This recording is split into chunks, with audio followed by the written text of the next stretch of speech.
Why are they firing guns at each other? They are vampires and werewolves. Welcome to Behind the Sins, presented by CinemaSins. Welcome to Behind the Sins, a weekly look at everything going on inside the world of CinemaSins. I'm Aaron Dicer, and I'm joined as always by Jonathan Watkins. Hello, hello. And Danae Hughes. I love Post-it notes. We write for CinemaSins and TV Sins and do various other things inside the CinemaSins universe as well. Very high I Love Turtles energy on that intro. I know. Danae. Danae cracking herself up is like my new favorite thing. Well, she was also I noticed mouthing along to my intro, which is always fun for her as well. But yes, very much I like Turtles energy on the I love Post-it notes. And of course, that kid's name is Jonathan, by the way. Of course it is. We've got Jonathan here, a little scary zombie. I like turtles. Why are Post-it notes on your mind, Danae? Do we need to talk about it? I just made a sticky note order. Oh, nice. Okay. We had to do that the other day because I needed some, and I was like, oh no, we're out. So I always think they're valuable. I just never use them. I don't know if it just never comes up in my life, or I'm just too digital. Like I write everything down on a digital sheet, or we use them as a family to communicate. Yeah, sometimes like if it's like my wife's at work and I got to put something, and I'm not going to be here when she gets back. No, that makes sense. Yeah, I found this website called Lucid Spark, and it's essentially just a whiteboard that you can invite multiple people to and do mind mapping or planning or whatever. Cool. This sounds like a paid advertisement right now, and I just want to assure you it is not. I wish it was. Behind the Sins, but it's brought to you by Lucid Spark. I loved it. I'm doing a podcast / Twitch channel called D&D Therapy, and it's essentially me and two of my Dungeon Master friends, and we sit down and we talk about our campaigns and things that went wrong and things that are going well and things we can't share with anybody else because nobody else cares about Dungeons & Dragons but us. And so it's like a therapeutic kind of space to talk about Dungeons & Dragons. Right. And so we use this website to get together and plan stuff and figure out we could talk about this, we could do this. So we're all at the same time adding sticky notes to this digital huge whiteboard. And the company reached out to us and said, hey, we're curious how you used it. Do you mind meeting with us for about 25 or 30 minutes. And afterwards they sent me an Amazon gift card as a thank you for my time, which was super nice. So what did I do? I bought physical sticky notes rather than go and use their site. That has irony baked into it. Well done. That is beautiful. I just realized what I did. That is like Netflix airing the last Blockbuster documentary that I heard recently. Yeah. It's like that's Amazon. Was it I thought it was Netflix because I don't know if Netflix has it, but I know Amazon. I know it's on Amazon Prime because it's in my queue. This was something that isn't out yet. This is a documentary that hasn't come out yet called The Last Blockbuster or something. Listen, I could totally be wrong, but I remember what was funny about it was that Netflix was playing it after Blockbuster turned down buying Netflix for $50 million. Can you imagine the ability to go back and change that decision? And now they are airing a documentary about how that company is going away and has been for a long time. Maybe they're doing their own. There is a documentary called The Last Blockbuster from 2020. It is not on any. It's just available to rent now. Okay, and I think that is coming to Netflix. Maybe that's the one coming to Netflix or something. Yeah, that makes sense. That'd be hilarious. I don't know. Anyways, that's what that buying Post-it notes with the gift card you got from a company that deals in digital Post-it notes. That Blockbuster Netflix thing, that is a fascinating story, by the way. There was a podcast series. I wish I could remember what it was called. There was a podcast series on that a few years ago. It was fascinating. Yeah. All right, guys, let's get into the SinSide Scoop. What's he building in there? I've got a secret. Pay no attention to that man behind the curtain. This is a true story. We're going to take a look at the videos from the week, the process of sending them, how we felt about the stuff we are sending in general. Kicking it off with commercial sins and Skittles Pox commercial for Skittles. Chris did this script. This is an Atkinson script. Yeah, I like Skittles. I like Skittles. I don't like this commercial. Skittles. This commercial is creeps me out. Weird, man. This is just this is definitely one of those. Skittles has done this. This whole Taste the Rainbow thing from them has been very much let's just weird people out and do very, very strange random things. I dig it. I think it's a great way to go about it. But yes, it is definitely very, very strange. Danae, you have thoughts on the commercial or Skittles in general? I love Skittles. I do. I have to be definitely in the mood for them though. They're very tart. Yeah, they're I'm tart. I'm just not a. I guess for you, the super taster, there's a tartness. Well, there's definitely a tartness to them as opposed to like M&Ms or something like that. Like there's it puckers me up. Huh, that's interesting. I think Skittles, I would prefer if they remind me of Airheads. Also Tiny tart. little, Yes. like little pill-sized with a hard shell Airheads.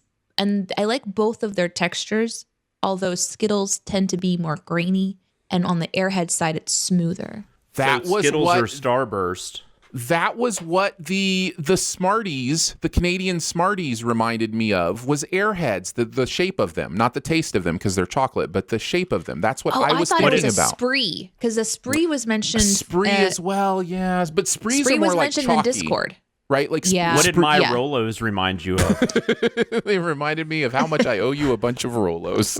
That's what they reminded me but of. Skittles or Starburst, where do you fall? Oh, Starburst. Starburst. I'll take a Starburst over a Skittle every day. I think I'm more of a Skittles just because I like the pill. I like the crunchy pill versus the goo, like the kind of gummy. But if I'm going to do fruit candy, I typically do fruit snacks, like Welch's fruit snacks or something. I do Skittles, love fruit snacks, yeah. But if you have a kid, you end up with a lot of like Skittles and stuff from like, shit at school. And so we do eat them more now than we used to. But yeah, I suck on Starburst. I don't chew them at all because I don't like how they get stuck in my teeth. And they last have to a chew long everything. time. Like I chew ice cream. I just chew everything. Oh, I don't. that make my teeth hurt. Ouch. I don't know. I just bite down. I suck like, everything. My wife thinks it's the weirdest thing. So yeah. Yeah, you do. Sorry. Chris said, I used to see this commercial a lot. I can't remember where, but it's a very short, typically weird Skittles ad where a kid has Skittles like chicken pox all over his body. He and, I guess, a girlfriend have found their way behind the football bleachers to talk about his condition. Our boy Billy has found a keeper, though. She picks a Skittle right off of his face, eats it, and only wonders if you can get sick from it after doing it. A couple of my favorite things to write on this one, even though it's super short, was, man, when you meet a woman who misses your completely obvious, hideous red hair, that woman is a keeper. But I think the highlight of this video is the last one. Shit, now I'm going to have to go out and buy tongue condoms. It's always embarrassing when I have to buy the big ones. Insert Aldo Rain at the end of Inglourious Bastards. I think this is going to be my masterpiece. Yeah, it was a really funny video. I mean, it was also really short. I think this was like 8 sins, something like that. Yeah. So yeah. Did you have any other ones that he didn't mention that you guys wanted to bring out? Eating disease, I thought was really funny. It is. Eating disease. Very, very funny. Danae? I really enjoyed the hospital loving the kid because they get to charge for it. Mm-hmm. Yeah. I also enjoyed the team of football zombies wandering around behind this fence. I call them the Dallas Cowboys. Yep. That was really funny. There you go. Skittles Pox. And that is gross, but interesting, but also Skittles. All right, let's move on to TV sins. We're getting there. WandaVision, previously on the penultimate episode of WandaVision. And this was a Dicekins script. We're doing combos now? We're doing combos now. We're doing all relationship combos. So this was myself and Jonathan on this one. What do you guys think about this episode? This is the kind of the one that just did a lot of backstory for us. I was gonna say this was. I mean, I didn't think it was like terrible. But this is probably my least favorite, probably of the episodes. I guess just because I think that's fair. It felt But you learn a little bit more about Agatha, and I feel like the Wanda stuff we kind of knew. I mean, I guess you do get some more insight into like why she's doing the TV shows, maybe. But I mean, I don't know that I needed to know that. I needed to know it just to know that we are kindred spirits on Dick Van Dyke. That we both love Dick Van Dyke very, very much. I needed that. Sitcom. That's right. I don't know. There is something about this episode. It is very different than the rest of the series, and I think that's why it kind of comes in as like, But there is something about it that I really appreciated. I almost appreciated the emotional work that's being done in this episode more than I appreciated the finale. In some ways, the finale might be my least favorite episode, but we're not there yet. So because there's some emotional stuff that I think is meaningful here because it gives the space and time to actually explore her backstory, who she is, why she, has come to the place she has, and round that out. It's just not as fun as the TV episodes or as exciting in some ways as the, serialized episodes that kind of take us further into MCU and kind of what it means and theories and that kind of stuff. So I get why it's lesser liked, but I did appreciate the emotional work that it was doing, especially considering that was supposed to be overall the theme and point of the series was dealing with grief and, therapy and those kind of things. It really is. They really purposefully do some stuff here to make it feel like a therapy session. Some of the stuff that that Agatha says is very therapist-like. So, there's some good stuff going on. I think I wanted them to concentrate more on Agatha, though, if they were going to go into backstory, because the Vision, I guess not every, I don't know, the Vision Wanda stuff I feel like had kind of been covered a little bit at least. And, I guess that was Captain America Civil War when they kind of, I don't know, I get confused. And then obviously in Infinity War, there's a lot of stuff going on. But so I don't know that we necessarily needed that scene. I know you really liked that scene because that's where you took a send off. Yeah. So Danae, your thoughts? I think when I saw it, I was let down. But now that I have had time, I'm okay with it. Because when I saw it, it felt to me like, I know this already. Blah, blah, blah, blah. Yeah, blah, blah, blah, blah, blah. And I had that feeling of, let's get, okay, but, and I'm with you. I kind of wanted to know more about Agatha because she was the person that I have spent the least amount of time with that is obviously clearly an important MCU character. And I'm curious about her powers and what she's doing. But I think what this did for people that I talked to afterwards who weren't as familiar with Wanda Maximoff and didn't recall information about her is this gave them the backstory stuff that I think that people in general who aren't as familiar or whatever would want to know, especially heading into her whatever role she's going to be playing in future content. This fleshes out more of her character in one succinct moment, not just the series itself, but kind of like, here's what happened before this. And it did do a good job of answering some other questions that we had. It very cleverly sets up a different perspective of Wanda going to take Vision's body. So we realize like, oh, she didn't take the body. That was kind of an interesting way to reveal sort of how she came to the town and all this stuff that was sort of checking boxes and answering questions here and there in a very interesting order. And I thought now I think they did a good job, but in the moment I was disappointed. But I think now it's an episode that I actually did like. I think it's good. I think it was a really good opportunity for them to do a lot in their same format of kind of visiting things from the past. I also think that, I don't know, the more I like look at my experience with WandaVision, and of course you guys know now we've seen the finale and we're a week past the finale, it grows on me to this day. It's not something that's souring for me even after the finale. Right. It's something that I really think is like good work. It's really good work. I know what you're saying. I agree. And I do think looking back now, I think you need this episode. I just wish I'd done a little better. That's all I'm saying. I don't think it's bad. Yeah. It's just if you had to pick a least favorite, that'd probably be mine. I did like the stuff with Hayward though, because this was where at least we could see that where Hayward's villainy kind of starts, because I think you're supposed to take out of that he wanted her to bring him back to life, right? I think that's the idea. Because why else would he have brought her in there? And then he makes that comment, you have the power to do this. He's trying to goad her into activating their vision. Yeah. I think it was also, so there's one quick thing about Agatha. As I'm watching her, because I'm wondering this whole time how much she's aware of Wanda and what they're doing in this universe, knowing that in the comics, Agatha kind of taught her. And so this is their version. Yeah. And no, they again, changed this is it up. very lightly kind of sprinkled knowledge. This isn't Danae doing a deep dive into Agatha. So there's certainly people out there that know a lot better than me and probably have much better ability to explain things. But she kind of taught her. Well, she is doing a similar thing in this series too, in an interesting way, by talking to her and showing her powers. And so as this episode goes on and she's conjuring and she's doing these things, she's explaining how magic works. And also, I think trying to help the audience understand that powers come from different places in the MC universe. Sometimes it's a power that's because you were exposed to something that exploded that was, scientific. But in Wanda's case, it seems to be a combination of a pre-existing ability to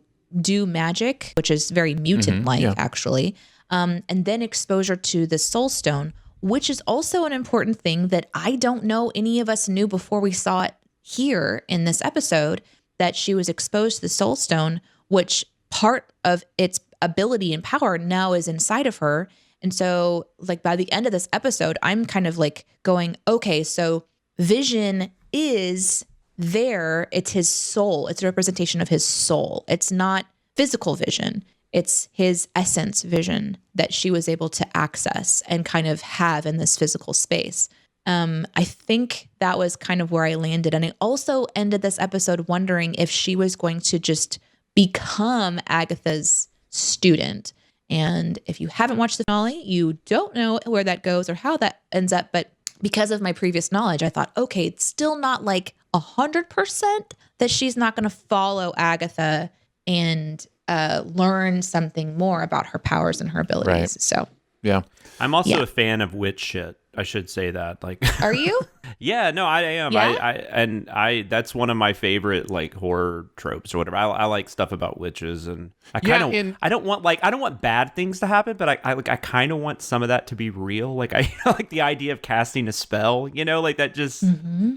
I don't know. It's like one of those things. I kind of want to be a thing, but there's something very spiritual that's built into human evolution of wanting to control your environment through saying words and those kind of things. And honestly, you see it in religion too, with prayer and different things like that. Like there's this or messages in water. Or if you've ever watched stuff and you think that has validity to it, right? Yeah, just that very spiritual side of the world that. So I Do you know what that is, Jonathan?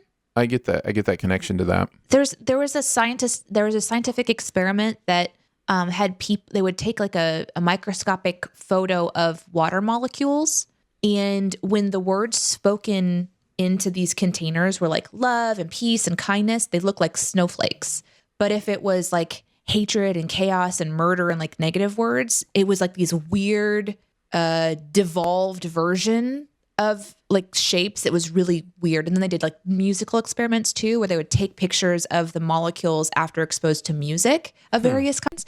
And it was just really interesting. And the idea is that like people are also made of water. And so when you curse someone and you talk negatively to someone, like you can actually alter parts of what's in bodies. And so I think that's an interesting thing too, whether you believe in that stuff or not. I think the idea behind it is, I think that's why it's important to try to speak love to each other. It's also, really actually very important. And also, by the way, I hope I didn't insult anyone out there listening, because I don't want to. I know that Wiccan is actually, there are Wiccans out there. Yes. So I definitely don't want that to be insulting. I just, like I said, I kind of hope that is a thing, that's. Yeah, you've possible. seen the experiments on plants and singing to plants and talking to plants and that kind of stuff too. And you just, I think there's what I come down to is I think we have to, as human beings, just continue to be humble enough to go, I don't understand exactly how the world works. I don't understand the relationship between, all of the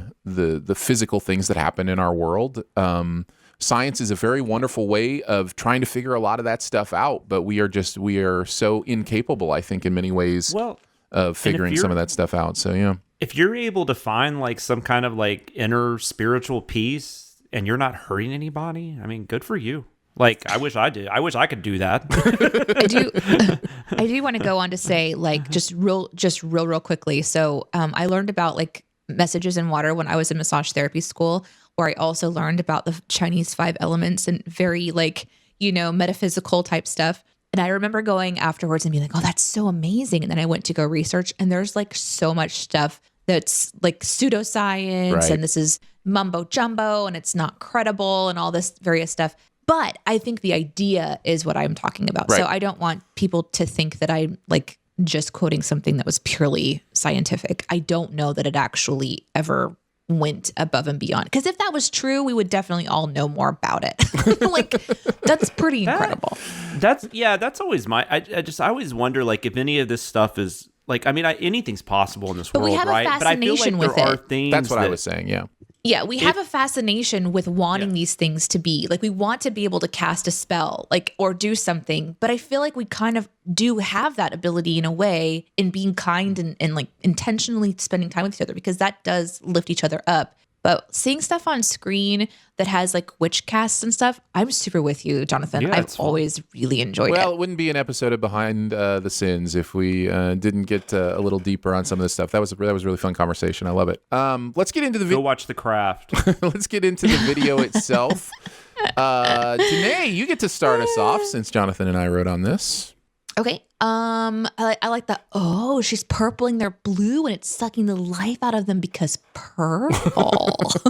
Yeah. We get to play around with that in the finale as Yeah. well. Just the idea of, they've got to show us different things visually, but without explaining anything that was just a fun way of making it kind of general. One thing about the MCU I've never cared much for is a lot of the action scenes, because I don't think they do a good enough job explaining who's more powerful than who and why. No. And it just ends up kind of being people zapping each other. and it's important. It is important. Is it, It though? really is, because it's important to our investment. Understanding what's going on helps us to invest in the characters we love or the ones we want to it helps our rooting abilities. All that stuff is based on our understanding. I feel like what you're saying is you want like a little health bar and like a little mana bar underneath their character while they're fighting, so you can I kind just of want see. to understand what's going on I enough mean, to be I able don't- to root for it properly. Yeah, I don't really know. I don't know. I mean, because it has been done in other movies. And it's been done in different ways. But there's just,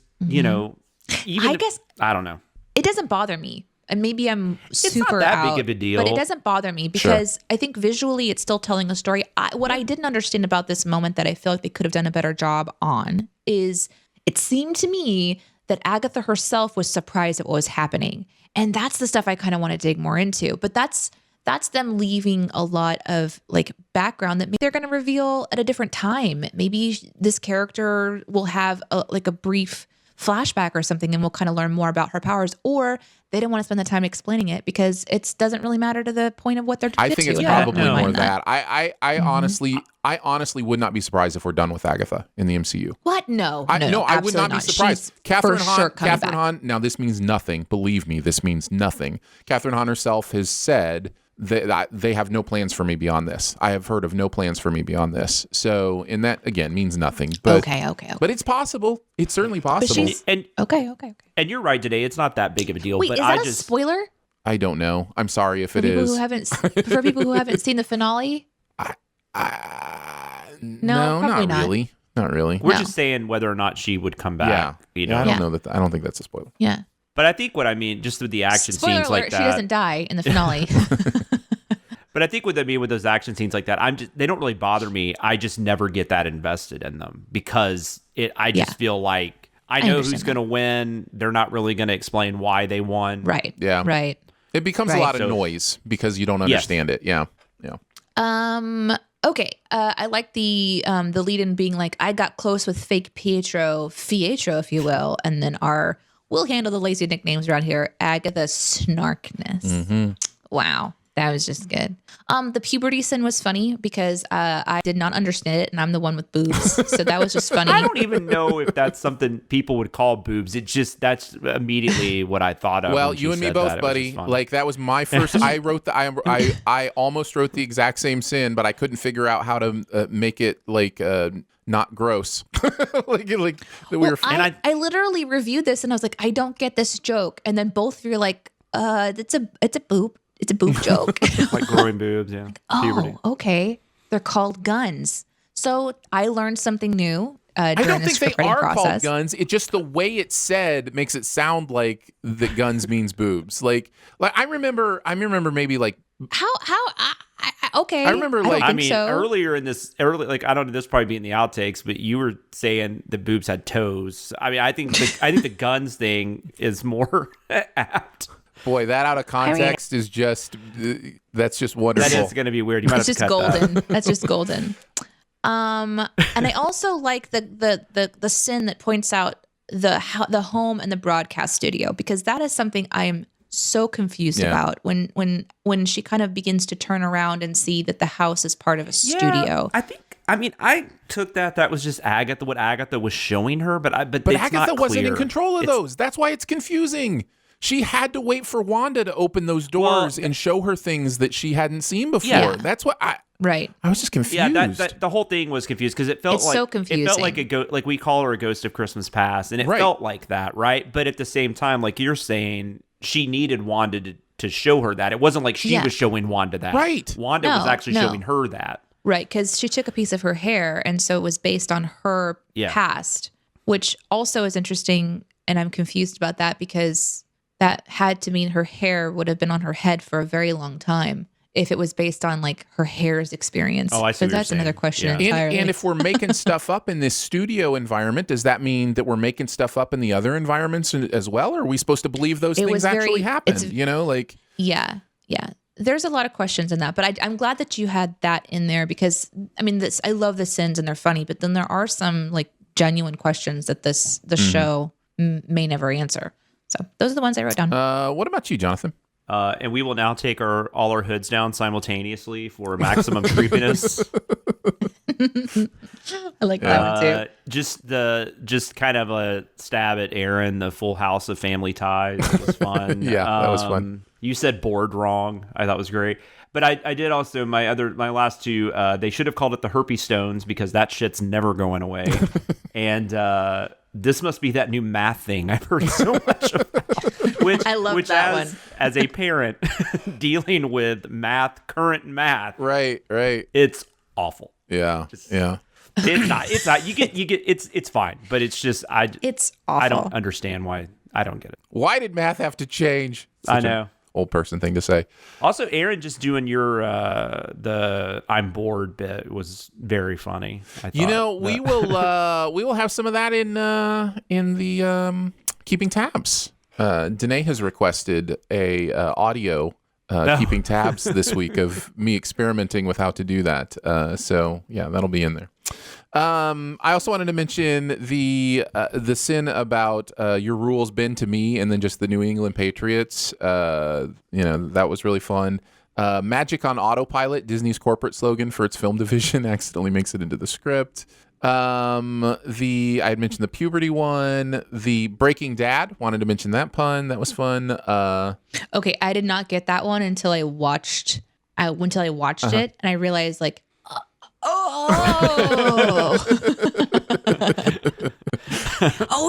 that's the same guy. Yeah. That's awesome.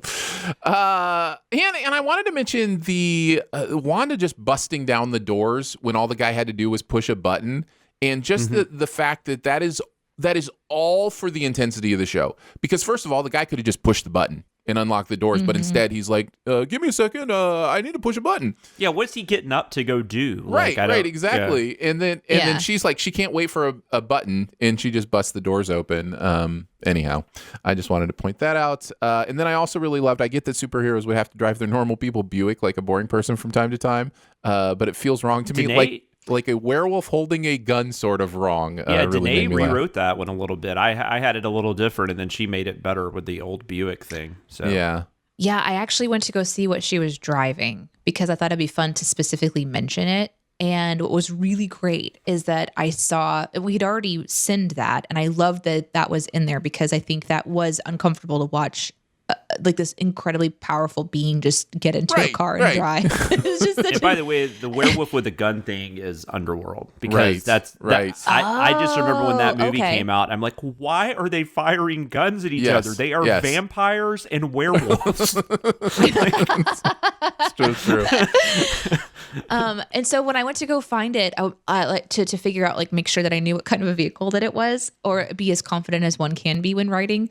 And there were so many Reddit threads of people equally uncomfortable with it. I was like, that's hilarious, because I don't know why.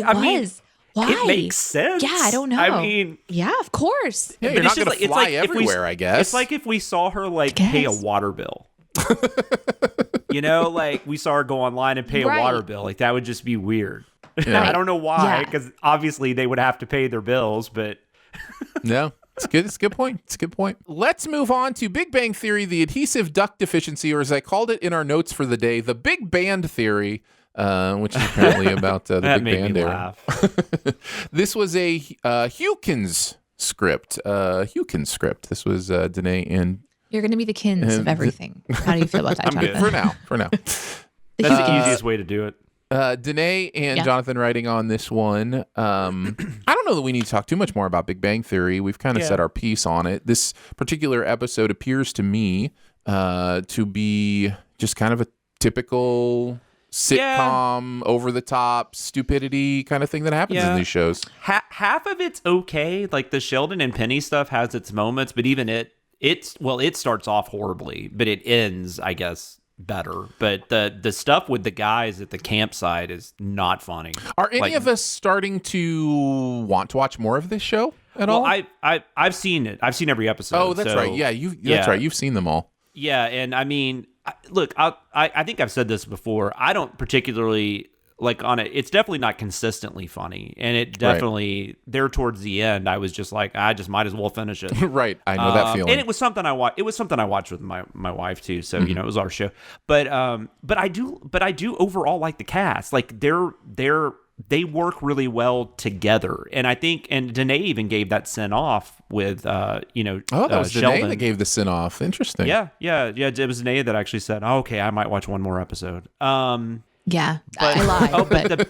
But the way they put them together and the dynamics between the actors was always fun. And but I get why people just absolutely hate it, because it's so generic a lot of the time. And I don't know. And it's weird. Like it sometimes it wants them to be like, I mean, they're supposed to be really smart people, but then there's scenes where they're just really dumb. Like they're not smart, like we pointed that out in this episode. But the Penny Sheldon stuff was always the best, like for me. So there's like a sweetness to that relationship, even though they're very mean to each other. Yeah, I hear you. And I think that has everything to do with Kaylee Cuoco, who clearly is a very good actor because of Flight Attendant. And I mean, there's a lot, she's a lot better than I thought she was. And who plays Sheldon? All of a sudden, I can't remember his name. I'm not going to remember. I'd have to look it up as well. While you're looking that up, though, I will tell you, it reminded you mentioned her name, Cuoco, and Jim Parsons. Yeah, that's correct. Thank you. I had recently watched the Critics' Choice Awards that happened recently through a Zoom feed that came from the East Coast feed.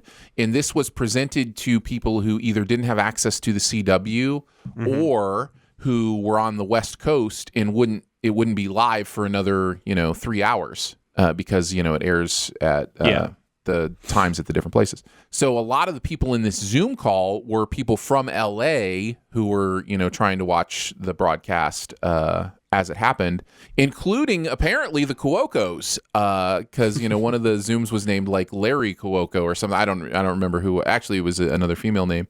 And then there was also the Odenkirks. It was like Steve Odenkirk or something like that. And then so what was interesting is most people know just don't turn your camera or microphone on, but a few people left their cameras on during the Zoom. You're talking about this was like her family. Right. Yes, Yeah, okay. I assume there was never anybody on hers, but it reminded me the funny story at the Odenkirk house or whatever this was.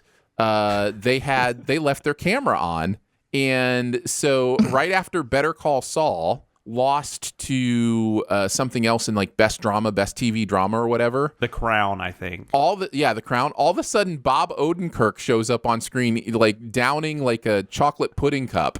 He's just like hanging out on his computer or something. I guess he was waiting in case he had to make a speech or something. Right, in case he had to make a speech. Yeah. And so, after... And the whole time he's sitting there like, man, I really want to eat that pudding cup, but right.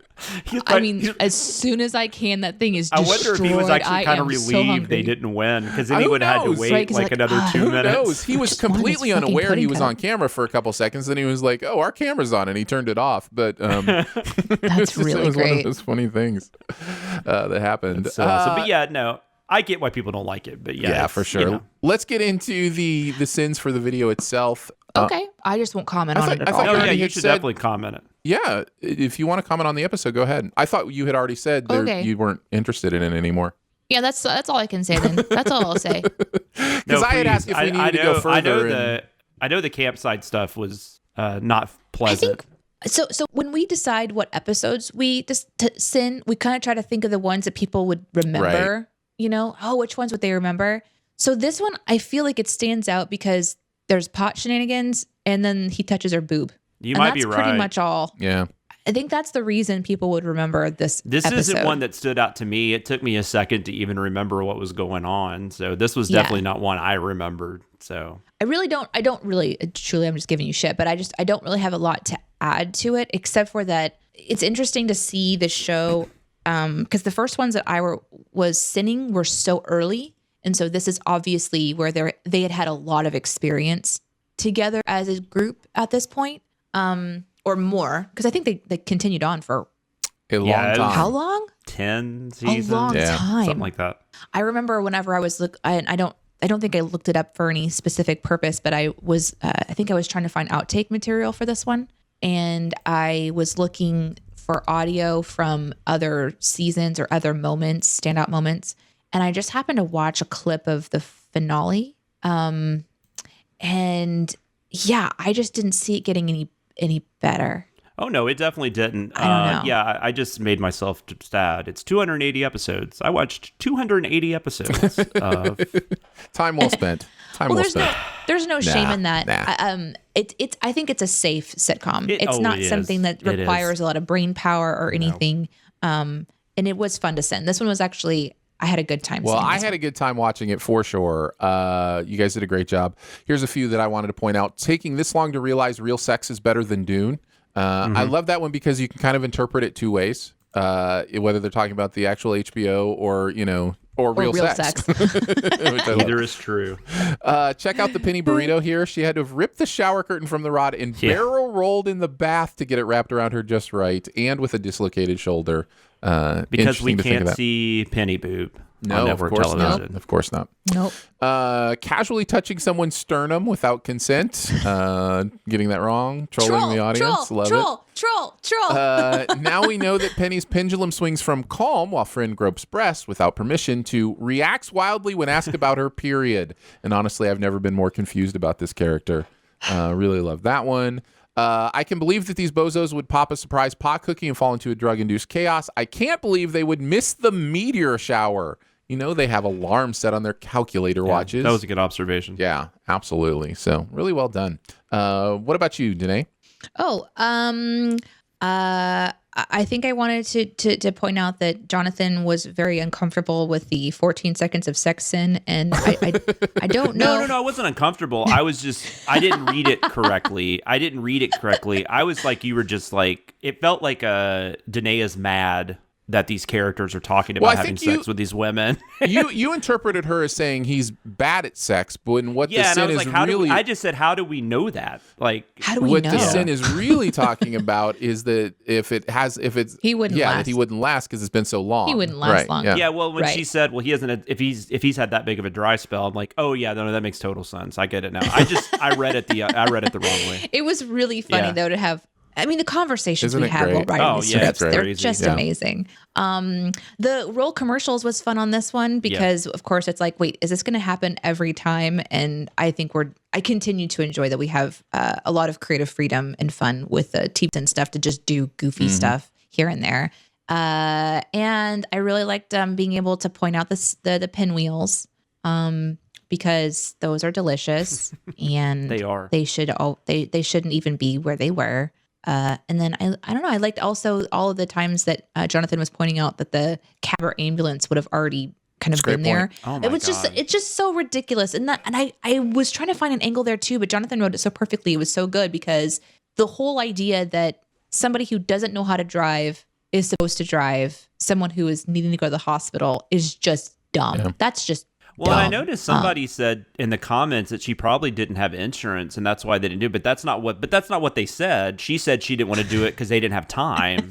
That But is they the had plenty of primary time. example of you doing the work for the show when it's not there. You know, that is Yeah. that is Yeah. the primary example. We talk about it sometimes where it's like you shouldn't have to do those mental gymnastics to figure out a way it could be, true.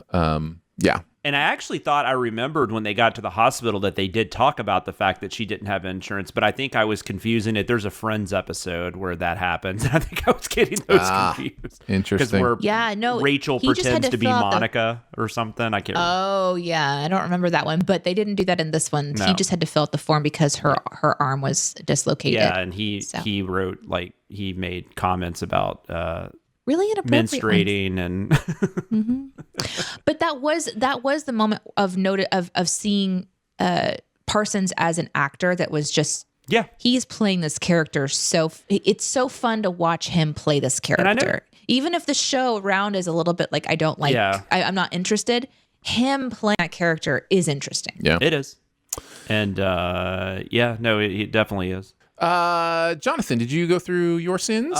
Yeah, you guys said most of them. I will say I like the term dweeb weenie. I thought that was really funny. And I just like Trekkies or Trekkers or I don't give a fuck. Mostly because I like the way Aaron read it.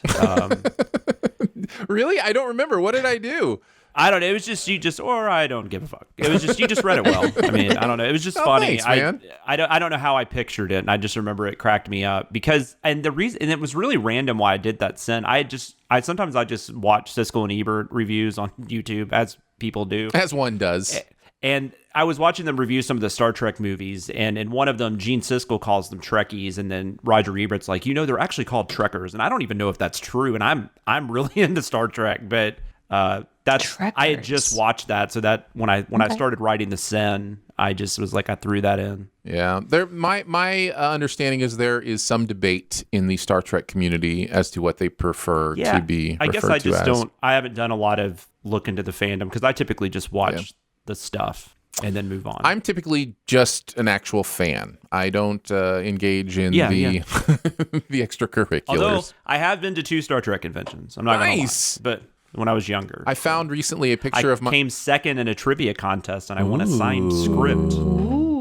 I found recently a picture of my wife and I at an X-Files convention, and I have now put that up by my computer. So That's Yeah, amazing. Were you dressed up?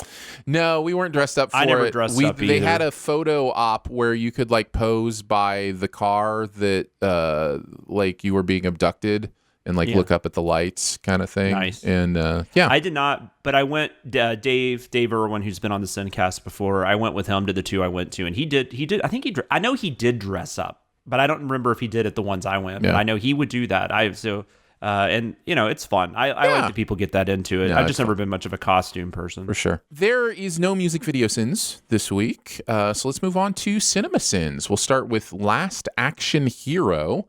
This was a Scotkinson script. Jeremy and Chris writing on this one. I can start with Mr. Chris's thoughts if he would like. Yeah, let's hear what Chris has to say. He says, this movie opened June 18th, 1993, and I got my first job working at a movie theater when this came out. Jurassic Park was 1 week old. Arnold Schwarzenegger was one, if not the biggest star in movies at the time. And in the parentheses, he says, Tom Cruise and Kevin Costner had a say.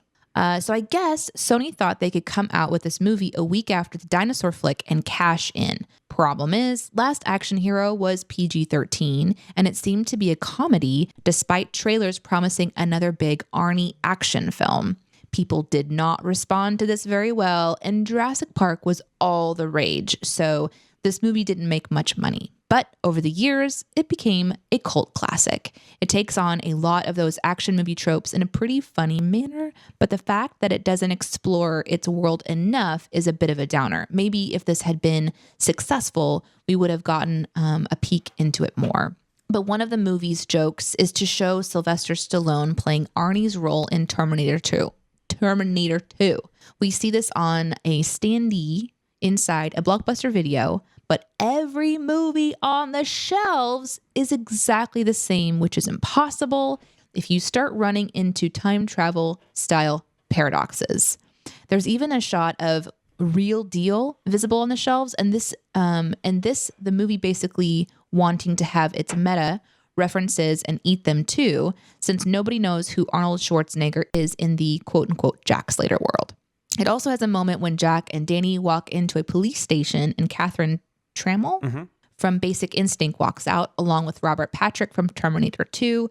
So in quote-unquote movie world, you apparently have characters from movies wandering around, but you also have the movies these characters are from being made by studios, apparently unaware the characters from their imaginations exist in real life. The huge thing that doesn't make sense in this is how the main bad guy, played by Charles Dance, knows how to get characters out of films using the Houdini ticket. He somehow finds a reel from Jack Slater 3 and is able to take that movie's villain out of it without playing the film at all. We don't know how he got his hands on the reel at all, and it's one of the many things you're just supposed to shrug off and not think about too deeply. Perhaps my favorite thing to write on this one was after Robert Prosky talks about his movie theater career. I got to write a personal note that he accurately predicted my own movie theater career. That's one of my favorite jokes. Me too. Quote, started out as a usher, then projectionist, Sin, basically what I did. I also enjoyed picking apart the projection booth. None of the things made sense there. I even wanted to go deep into why the movie that was playing couldn't have been out of focus at the beginning when Danny is watching Jack Slater 3. Robert Prosky says, quote, that used to never happen to me, unquote, as if he was in any way responsible for the movie going mysteriously out of focus. I had movies go out of focus on me a couple times, but it was always due to some unforeseen thing. And in this case, I highly doubted it would have happened like this. But since I wasn't an expert on those particular projectors, I figured it was too wordy and argumentative. Oh yeah. Picking apart the newspaper advertising, all the films, all of them Sony from 1992, many of them coming out in different times of the year, and also advertising 1985's Jagged Edge and 90's Jacob Ladder. I loved pointing out that a studio loves coming out with multiple R-rated movies at the same time. Competing against yourself for those plentiful R-rated dollars is so fun. The end. Yeah, he mentions a lot of the stuff that I liked from the video as well. I haven't really seen Last Action Hero since I saw it whenever it first kind of broke onto the scene. So I remember thinking it was kind of my cup of tea because of how meta it was, but I just didn't remember a lot of specifics until watching this video. And watching this video, I'm just like, yeah, you kind of overdid the meta, right? Like, I think if I watched it again, I'd be like, none of this makes sense, but it's still fun.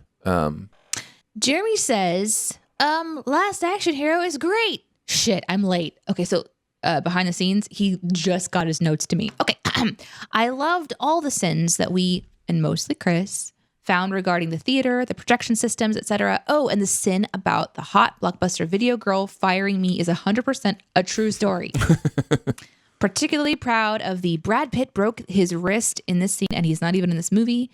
That's a variation of the Tom Cruise instead of doing this stunt himself, and he isn't even in this movie sin, but only really works for people that know the story about the movie Seven, where Pitt slipped while running across taxis for a scene and broke his wrist. So they had to write the injury into the movie, and now you know the rest of the story. Nice. Thank you. What was that guy's name? Paul. That's your boss, Jeremy. Oh, the rest of the story guy. What was Paul Harvey, that man? dude's name? Paul Harvey. Thank you. Thank you. And now God. you know the rest of the story.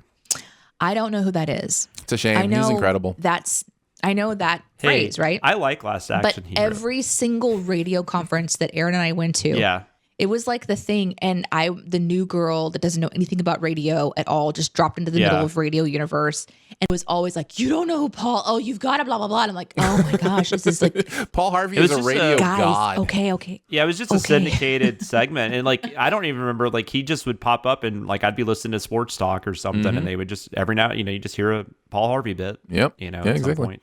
My experience last action hero, I saw it when it came out. I've seen it several times. I've mentioned before, I'm a huge Shane Black fan, and I didn't look this up because I can't remember if he came into this late. I think he did. Like I don't think he was one of the original writers, but I do remember this was more of a straight up action movie, I think, at one point, and Schwarzenegger kind of wanted to make it more of a parody because he had been doing so many of these. He just, although, which is kind of funny because he does, I think, True Lies right after this, which is definitely an action movie.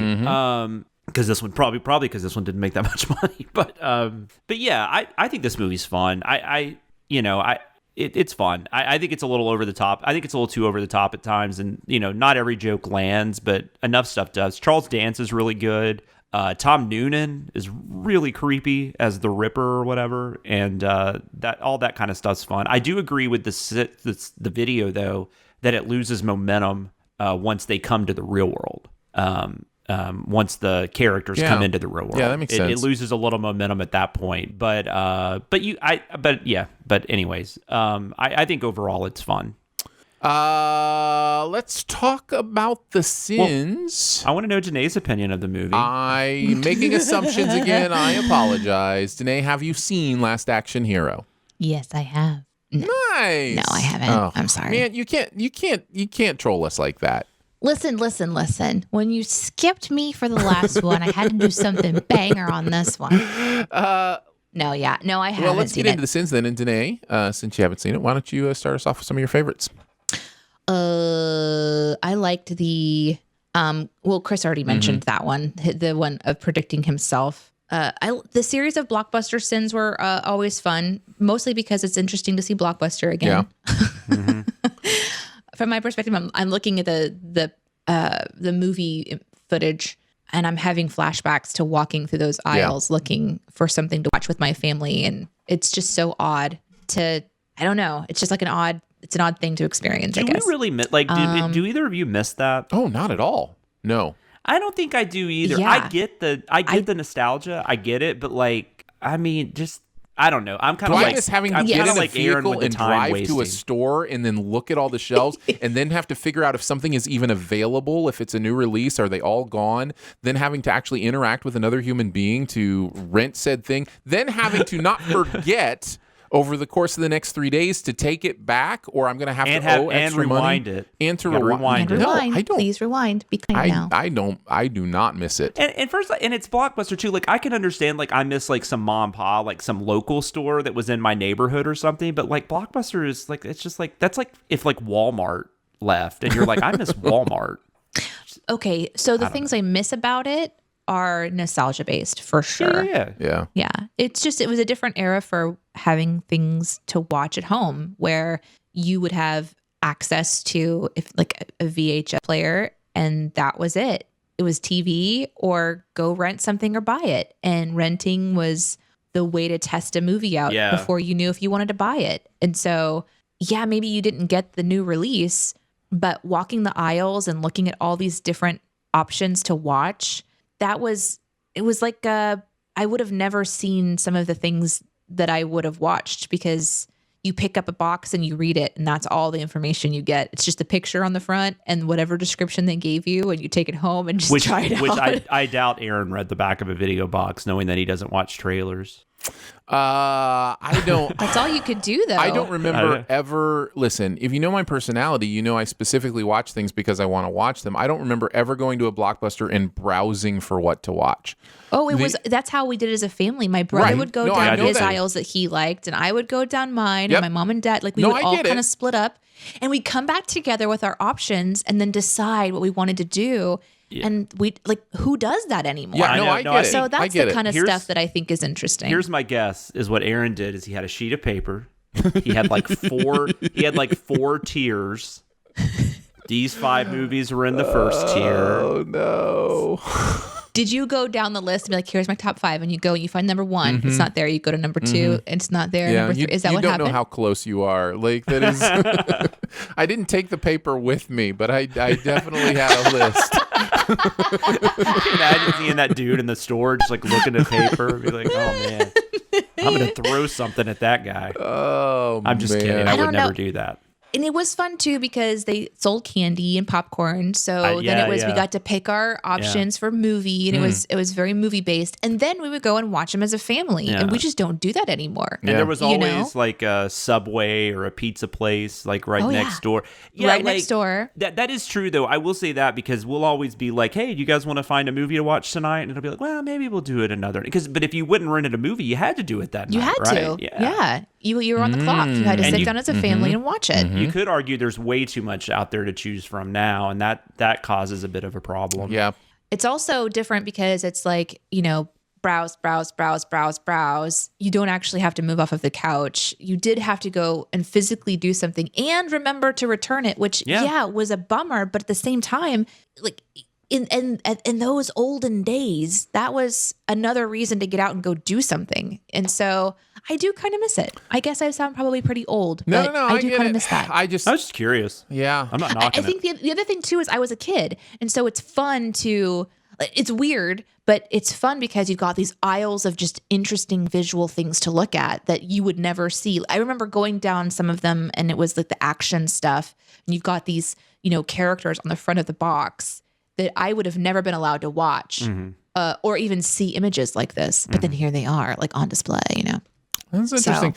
I for a very long time, even since the days of video, I just don't understand browsing. I don't get it. I don't understand why you don't make up your mind before you turn on the TV. Like when I will listen to Sincast, it blows my mind the movies that they end up watching because they're browsing their television listings. I love it. Like, no, sure, it's great. It's really fun and it's interesting to hear. It's just so foreign to me to like turn on a TV and browse the channels or go to my streaming service and like browse what they've got there. Like, I'm just but you're getting your information from somewhere. You don't magically know what's available.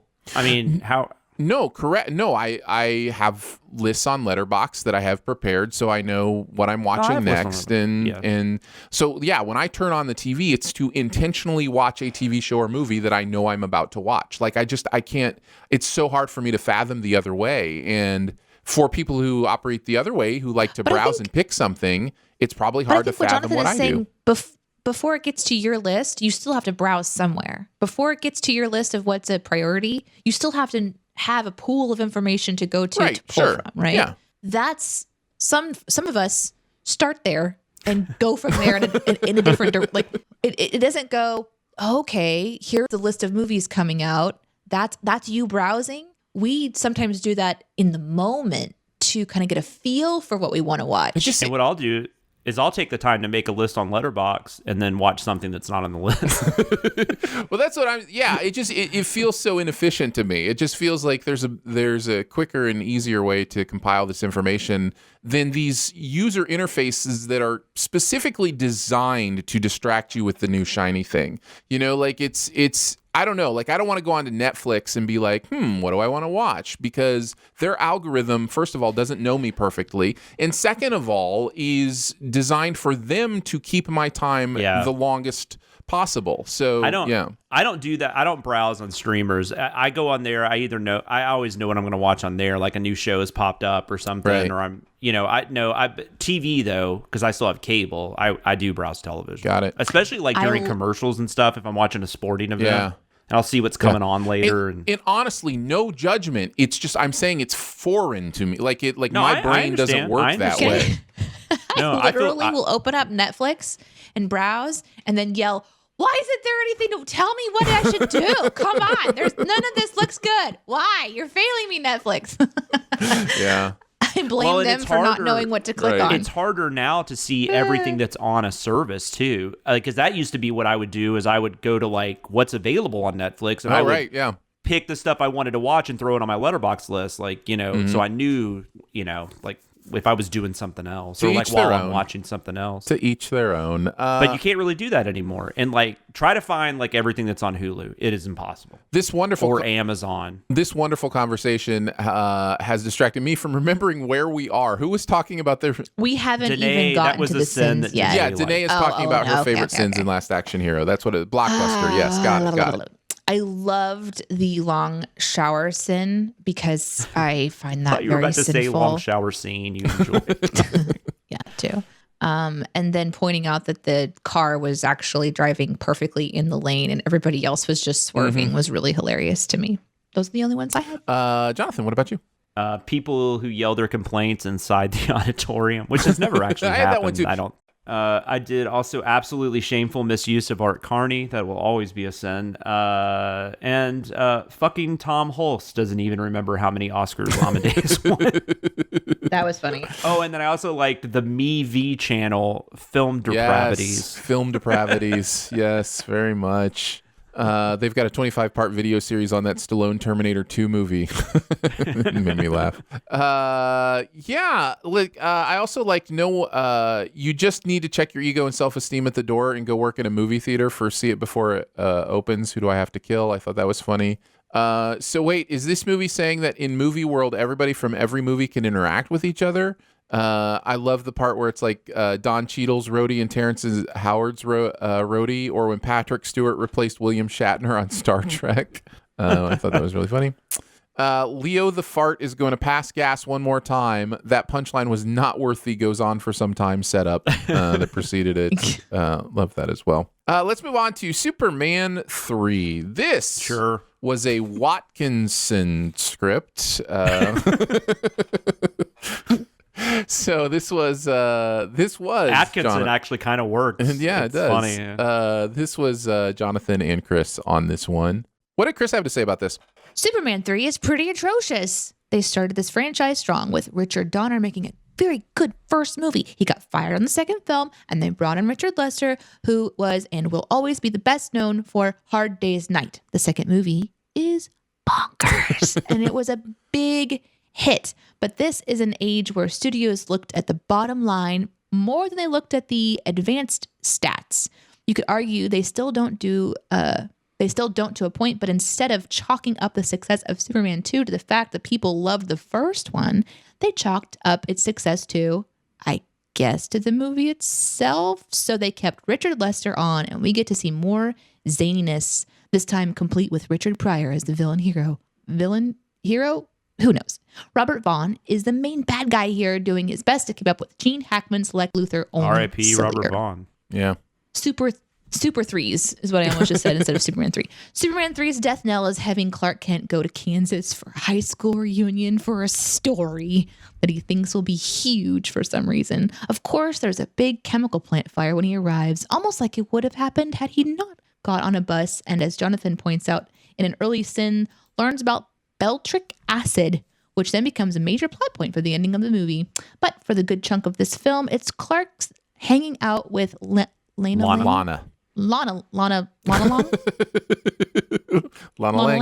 Oh, yeah, it's Lana Lang and her kid. And it's super boring. Screenwriting 101. When you're making a Superman film, don't take Superman out of it. And when he's given some off-brand kryptonite, they turn him into an asshole, leading to a fight between he and Clark Kent. Is it real? Is it in his head? Fuck it. You don't know. A few of my favorite observations Jonathan wrote about the tankers and how there was one rogue captain who decided not to follow the orders to go to the middle of the Atlantic. This is a bizarre scene. Robert Vaughn says the tankers are told what to do by computers, and that captains are only on the ship for appearances, but when it comes time to show the rogue ship, apparently orders are just given via fax or something, and captains are expected to follow orders, so all the other ships do what they're told for some reason, no questions asked. And honestly, there's no good reason for this to even happen. It allows us to see more bad Superman. He literally attacks the ship because one of the female villains promises to sex him if he does it, so he tears a hole in the ship, and it Exxon Valdez is all over the place. This will be quickly rectified once Superman turns good again. But, because he can blow oil back into a ship, even though it's spilled into an ocean. I also thought it was weird that Superman couldn't use his amazing ice breath during the chemical plant fire, but flies a mile or so away to freeze an entire lake and then let it melt and rain over the chemical plant fire, something I'm absolutely certain would not put out the fire. I can't explain it, but my favorite thing to write was when Lana Long looks at her funny when she lies to the asshole, Brad, about not being able to go out with him. Earlier, this kid lies his ass off about Superman coming to Kansas for his birthday, and Lana has to pull out some bullshit favor from Clark to get Superman out there to cover up his lie. So when Lana lies to Brad, the kids look at her. The kids look at her like, "What the hell, Mom?" And I just loved coming in with that retort. "Fuck you, kid! You told your buddies that Superman was coming for your birthday." That was funny. And lastly, he says, also, Rich Pryor commits all the crimes in this movie, and Superman jails all the bad guys and ladies, but lets him go because he's Richard Pryor. I guess. Richard Pryor. I don't think I've seen Superman 3. Wow. I haven't either. I haven't don't either. think I Man, have. I can almost guarantee you I've seen this movie 100 times. Wow. I've probably only seen it twice since I was 12.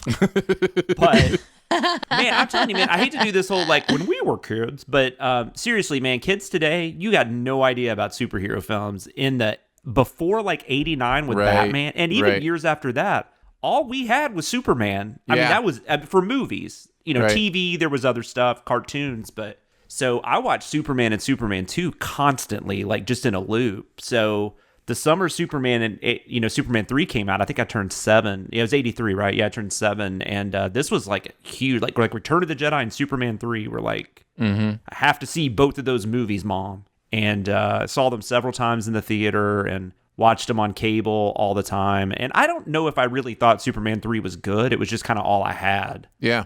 But it's terrible. It's terrible. It's terrible. It's terrible. It definitely looks terrible. Oh, like it's it so looked bad. like one of those. So bad. It looks like one of those movies where it's like, yeah, we don't have to make any sins up in this one. Yeah. And it is no. I mean, Richard Lester has made some good movies, but it is 100% Richard Lester why this movie does not work. It is a cornucopia of sins, apparently. Oh my God! It looks terrible. It looks absolutely terrible. Now, I guess if it makes sense if they were trying to duplicate the success of Superman 2. If Superman 2 was kind of off the rails, then I can kind of see some of this stuff. But it looks like they made their own parody movie. Look, like Superman. I'm sorry. Go ahead. No, it just looks like they parodied themselves. Well, at times, but see, so I think Superman is an amazing movie. Like I think Superman's a classic, the original, right? 78. It's phenomenal. Holds up almost even better today. Like it's so great. But Superman 2, I used to say was one of my favorite movies. I don't think Superman 2 is actually very good anymore. I don't think it holds up at all. And I think part of the problem is half of that movie is Richard Donner. And half of that movie is Richard Lester, and that stuff does not mix together at all. And then I don't know why that's why I wrote that sin, the Chicago Cubs sin about the managers. I had that in my notes as the most obvious Jonathan sin in the history of Jonathan sins. But to be fair, Chris is well aware of all that too, because we're both baseball fans. Sure, you can be fair all you want. I just knew that was you. Yeah, I loved writing that though. That's so like insider baseball. But the people that get it, I'm sure really enjoy it. Totally. But and it does feel very similar. But anyways, it's just crazy. I just don't know why they gave him the movie. And then the producers, the Salkins, I mean, there's all kinds of stuff about them being a huge pain in the ass, and it's a mess. And Richard Pryor I love Richard Pryor, but he has no business being in this movie, and it doesn't make any sense. And it doesn't appear to. Robert Vaughn is awesome, and he's terrible in this. It's bad. I will say Annette O'Toole, though, I had a mad crush on her as a kid, and this is weird, but I find, especially like when my wife, I find putting glasses on top of your head attractive for some reason. Oh, nice. That's like one of those kind of And I wonder if it started here, because I was thinking about that while I was watching the movie, because there's a scene where Annette O'Toole's got like her glasses up there. Women. Women. Oh, all right. But For those not watching visually, Aaron has purposefully gotten what are those superhero glasses and put them on his head.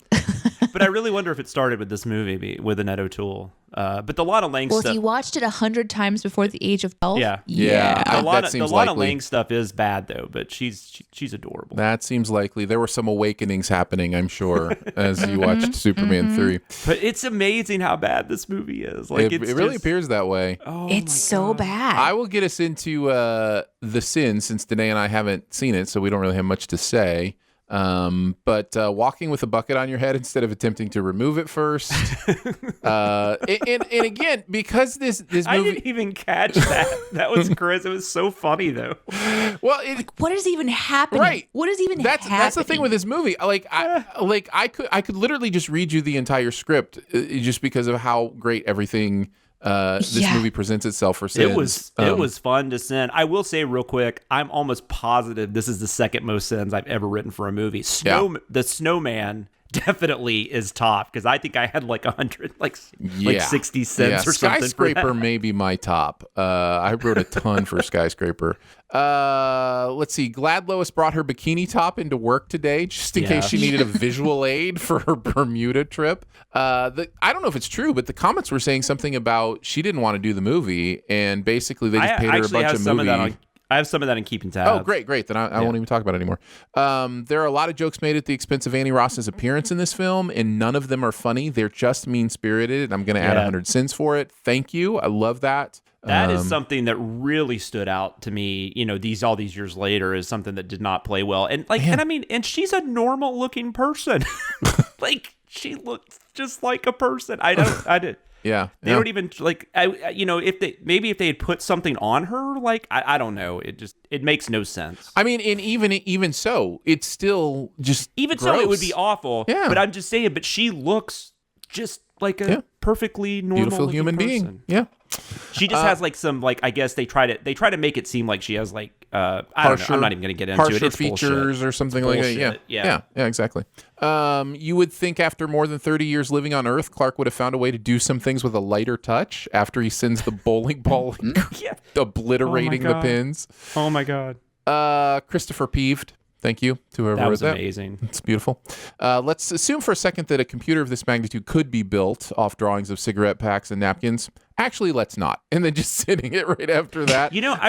There's been 2 movies recently I've done with Chris where I've written a send like that, and then I add something after it, and then both times he's ended it at, I'd rather, actually, I'm not, and I think that actually works better. It's funny. It's so good. I'm glad he does that. Is Superman having trouble breathing in this bubble because he flies in space? Yeah. That motherfucker flies in space. I couldn't believe it. That's just amazing. And then I had to throw in the guys. I have no clue what's going on anymore. I that's think that the entire actually sin. was my favorite one that Chris wrote. Was that one? Yeah. What about you, Danae? I wrote down that Clark is a special kind of asshole. Because of the penguin situation going out in traffic at the beginning. I believe you mean Penwing, but Penwing, yes. The lead-in being like, Clark, may I tell you something? My oil pan is leaking. And then just the sin starting with weird sexual analogies aside.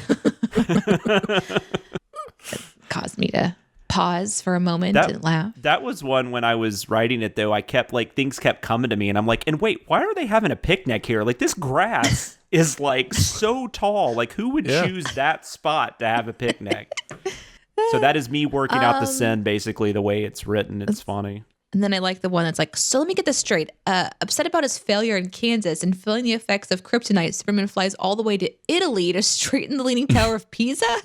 And those you mentioned many of the other ones instead of Chris. This movie. Jonathan, what about you? What were some of your favorites? I love the behind all the laughter of this farcical scene. There is a dark side to it all. Superman's never there when you really need him. Movie stills the Superman 3 scheme from Office Space I thought was great. I was definitely expecting more scenes of Superman fighting bad guys and less scenes of Superman getting celebrated at a kid's birthday. Maybe that's a me problem. Mm-hmm. I love the way Jeremy read that. And then the only other thing I had was just the fact that when they have their big confrontation at the end, Superman has never seen this guy the entire movie. Never seen this guy. Right. And like it's like, and I don't know that I've ever, maybe there are superhero movies, like I don't know, and that just seemed really odd to me, that, and it's like supposed to be like this finally, you know, and it's like, how would he even know what they're doing? Like it's Man, nothing about this movie works. This movie. It looked so bad. This movie. All right, let's move on to keeping tab. The internet is a communications tool used the world over where people can come together to bitch about movies and share pornography with one another.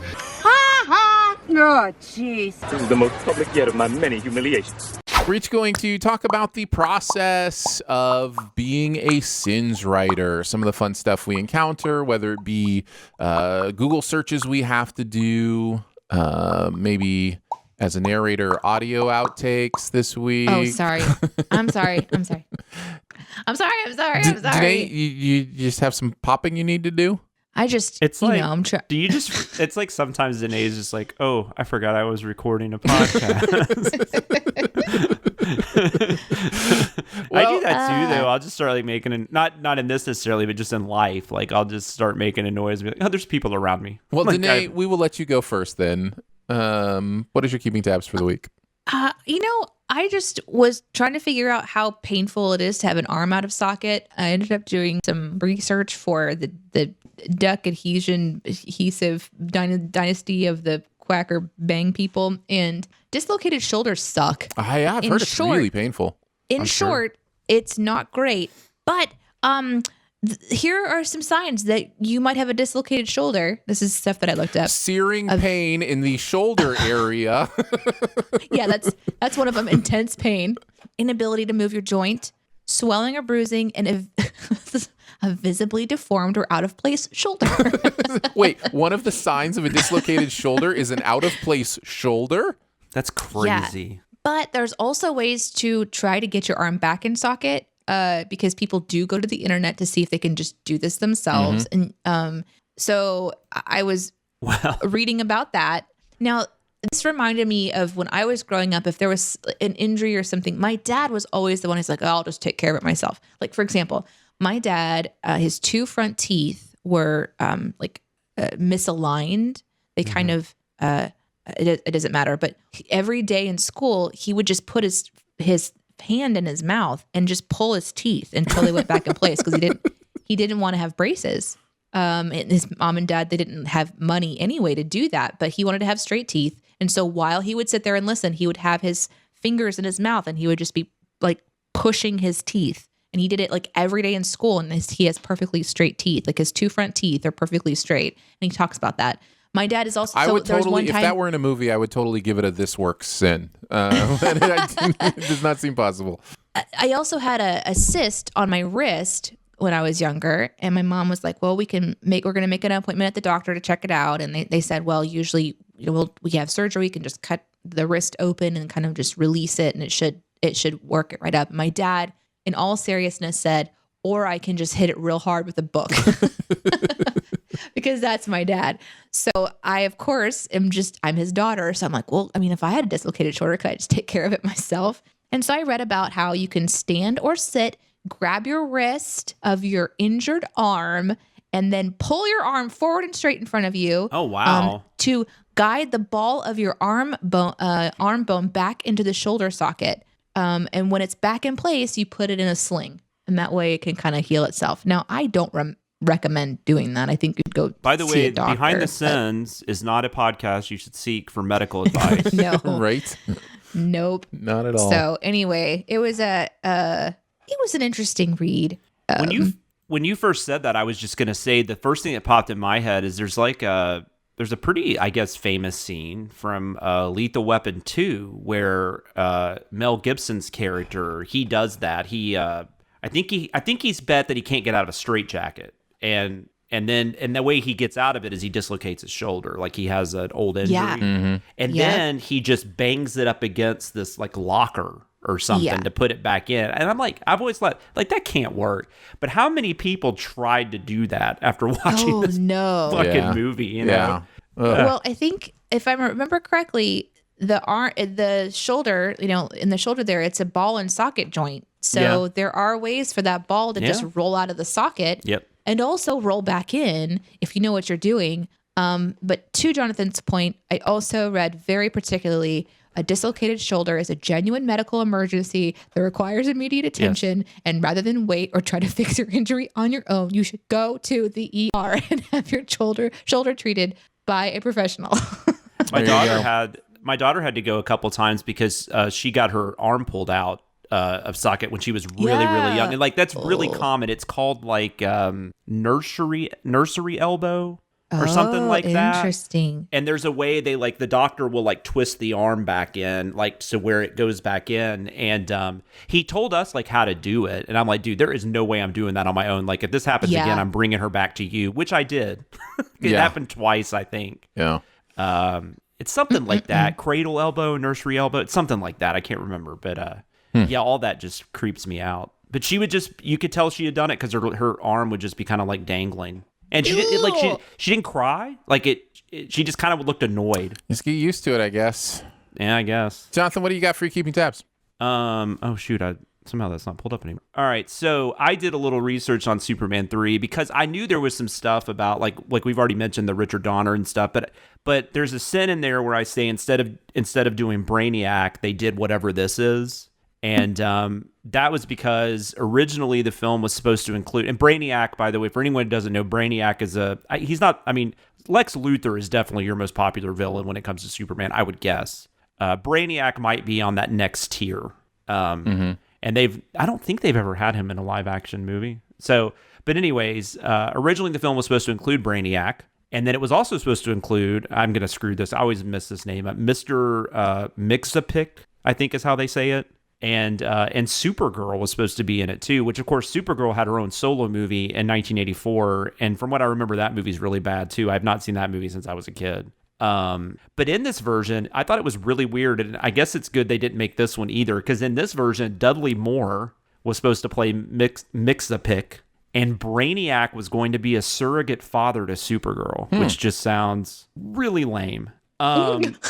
Rumors there were rumors that Gene Hackman and Margot Kidder refused to be in the movie because of how the producers treated Richard Donner. This is kind of what Aaron was getting to, I think. Yeah. And they didn't want to participate. Hackman has explained, though, that was not the case. He was busy with other stuff, and he also thought it would be a bad idea to keep bringing Luthor back. Thought that they needed to try to do more villains and stuff and not just have him in every movie. He does come back for the fourth one, too, so that would make me think that he probably had a perfectly fine relationship with everyone.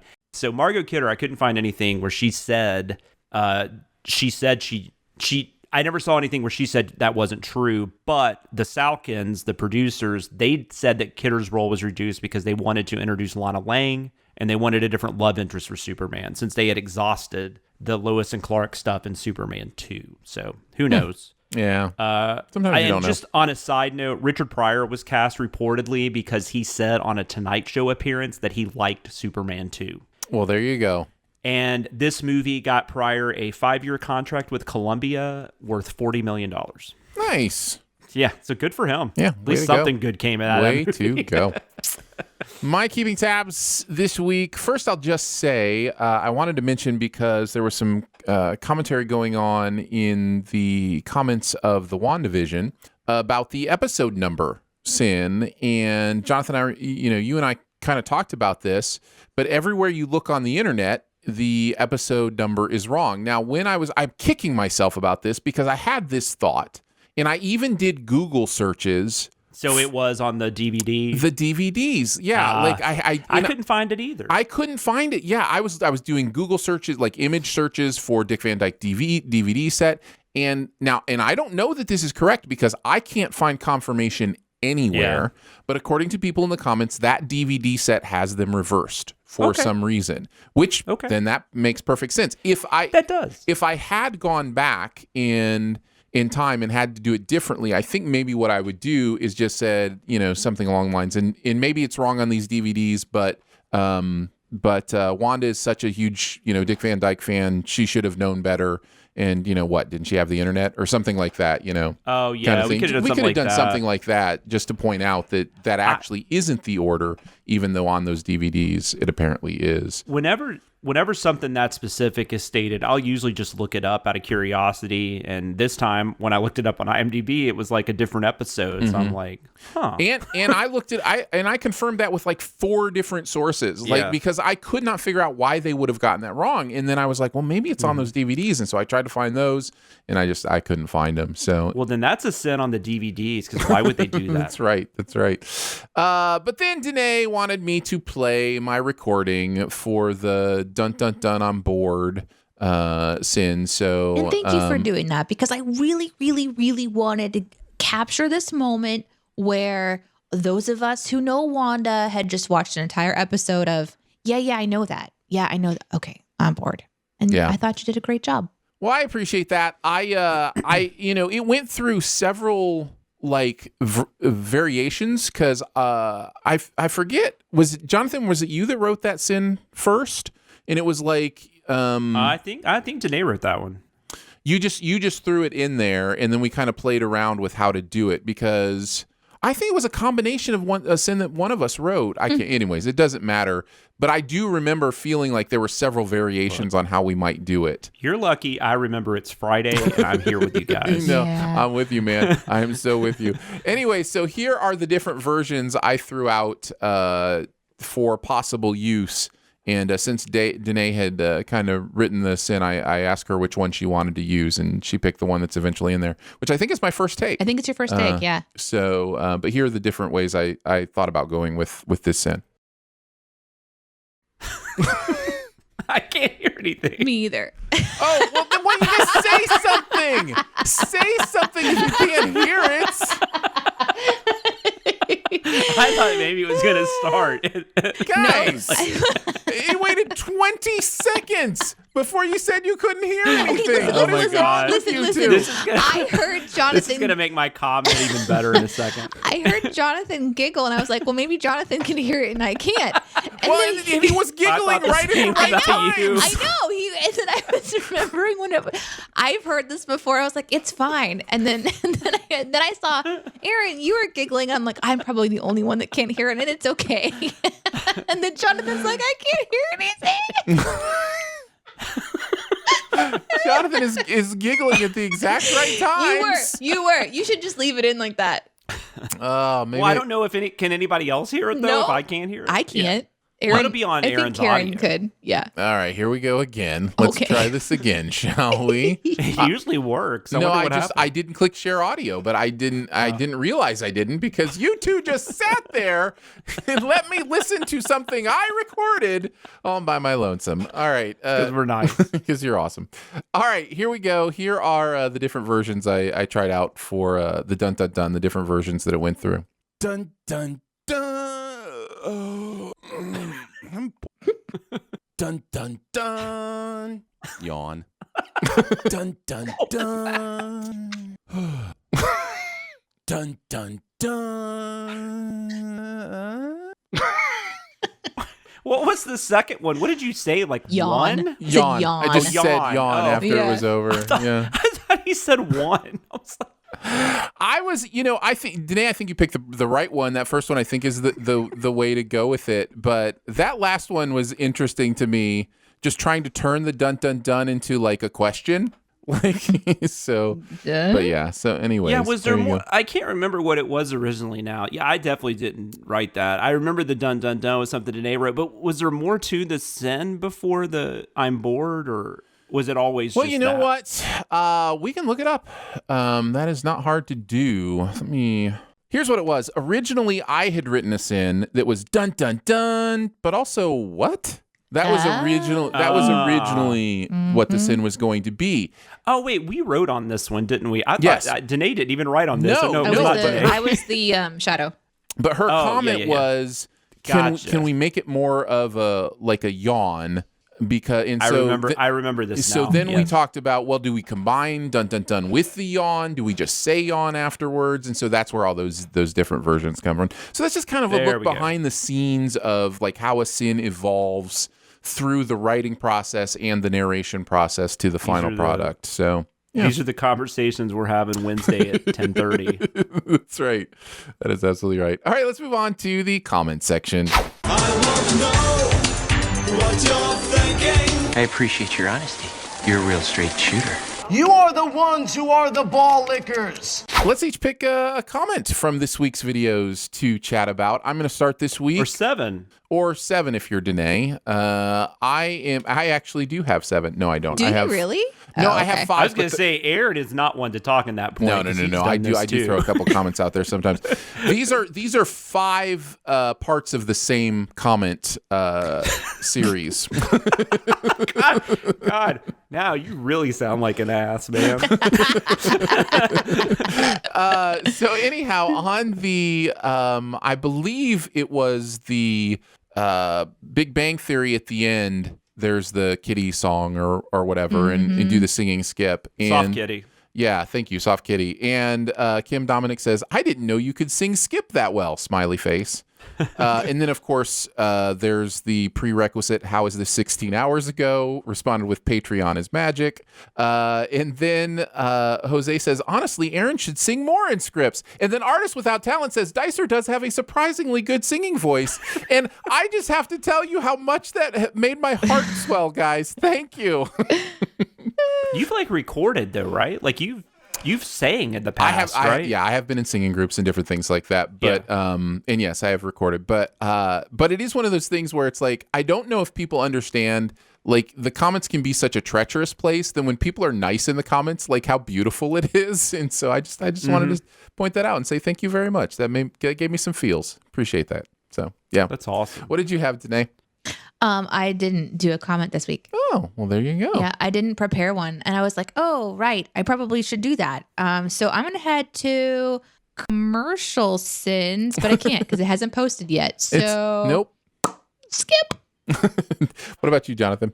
I got one from Twitter. This is at JetMets1448. He's probably one of our more interactive Twitter listeners. Yeah. Which is always fun. That's one thing I love about Thursday mornings is waking up. I get his string of tweets.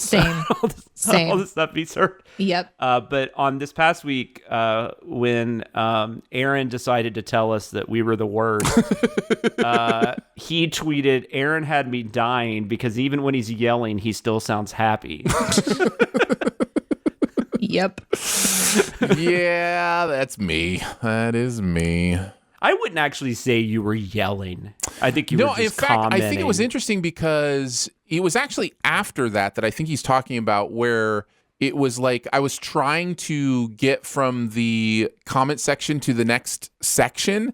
And that's what it was. It wasn't when you said we were the worst. Yeah. I was thinking it was the one where you were saying me commenting on Danae's distraction. Right. But it was actually that one when you were like, guys, I just want to get to the next section.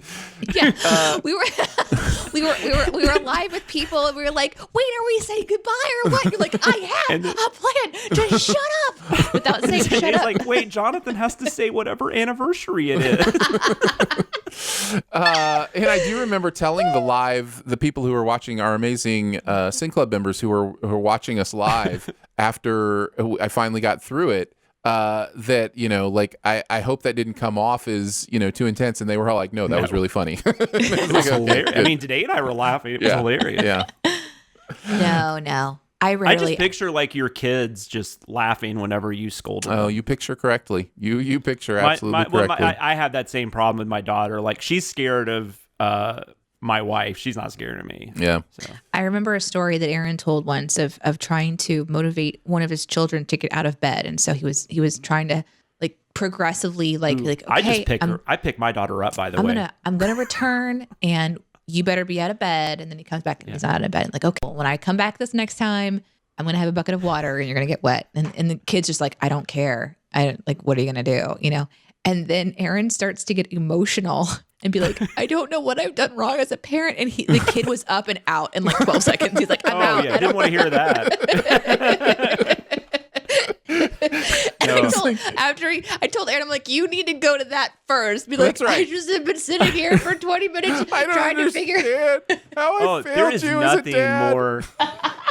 This is first world problems, but there is nothing more infuriating than having to go back to a bedroom like 3 or 4 times to get your kid up. Kids. You'll be there today. Ding. It's fun. Yeah, I will be. Right now, I'm in the phase where she decided to take a nap on her own in her own room, in her own bed for the first time last weekend. And we're really proud parents. She's just like, I want to sleep in my own bed for my nap today. And she literally went in there, asked Justin to come and put the covers on her, That's awesome. curled up and went to bed all on her own without any assistance.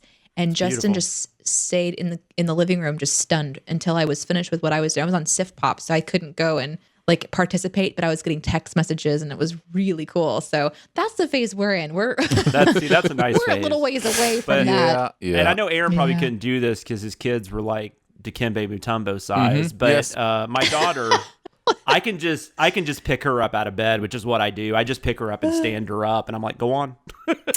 Yeah. You are now awake, Yeah, child. I don't live in that world. You are vertical. Move forward. I haven't been. By the way, if you haven't seen it, the Dikembe Mutombo Geico commercial is hilarious. Okay. Good call. I'll have to go check Are you it going out. to send it? You should send it, No, Jonathan. because it's great. It would just be negative. Don't you know what we do? Come on. Nothing's without sin. Oh, man. All right, let's move on to Beyond the Sins. To infinity and beyond. Somewhere beyond my wildest dream. To boldly go where no man has gone before. We're each going to chat about something else from the world of pop culture that we've seen recently. Jonathan's going to start. Oh, okay. Yeah. Hey, so we need to talk, guys. Okay. All right. We need to talk about Kevin. Okay. Which is not really that's kind of crazy to make a joke about that movie. Have you seen We Need to Talk About Kevin, Aaron? I haven't. I have no idea what you're talking about. Okay, so this is a movie from director Lynn Ramsey. It's from 2011, so it's 10 years old. It's a movie that has been on my radar forever, but I knew it was supposed to be disturbing, like content, subject matter, not necessarily like what's shown. But yeah, it's a 2011 movie.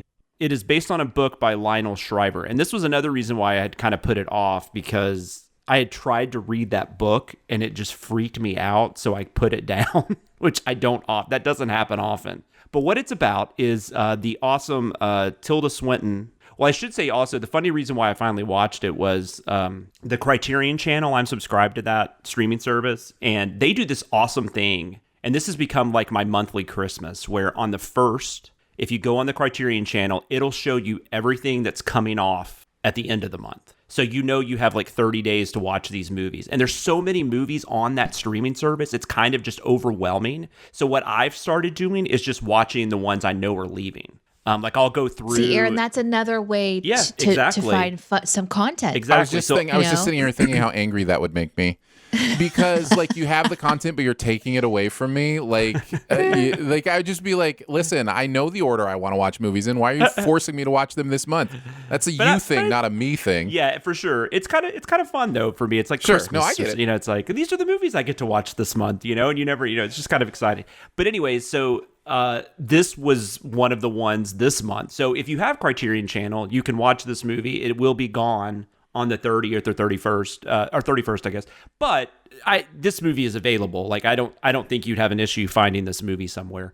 But anyways, it was a pretty, popular, but it was a well-received movie at the time. So I was always interested in seeing it. It's always been on my radar, but I've just always been kind of nervous to push that button. And but then I felt like I should go ahead and watch it because it was going to be off the streaming service that I pay for.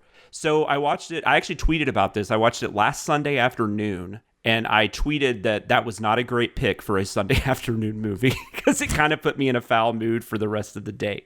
If you haven't heard about this movie, Tilda Swinton plays a mother who we see her at the beginning. She's in the present day, whatever that present day is, 2011, whatever. It doesn't say present day, Aaron. So good. I'm just telling you. Appreciate that.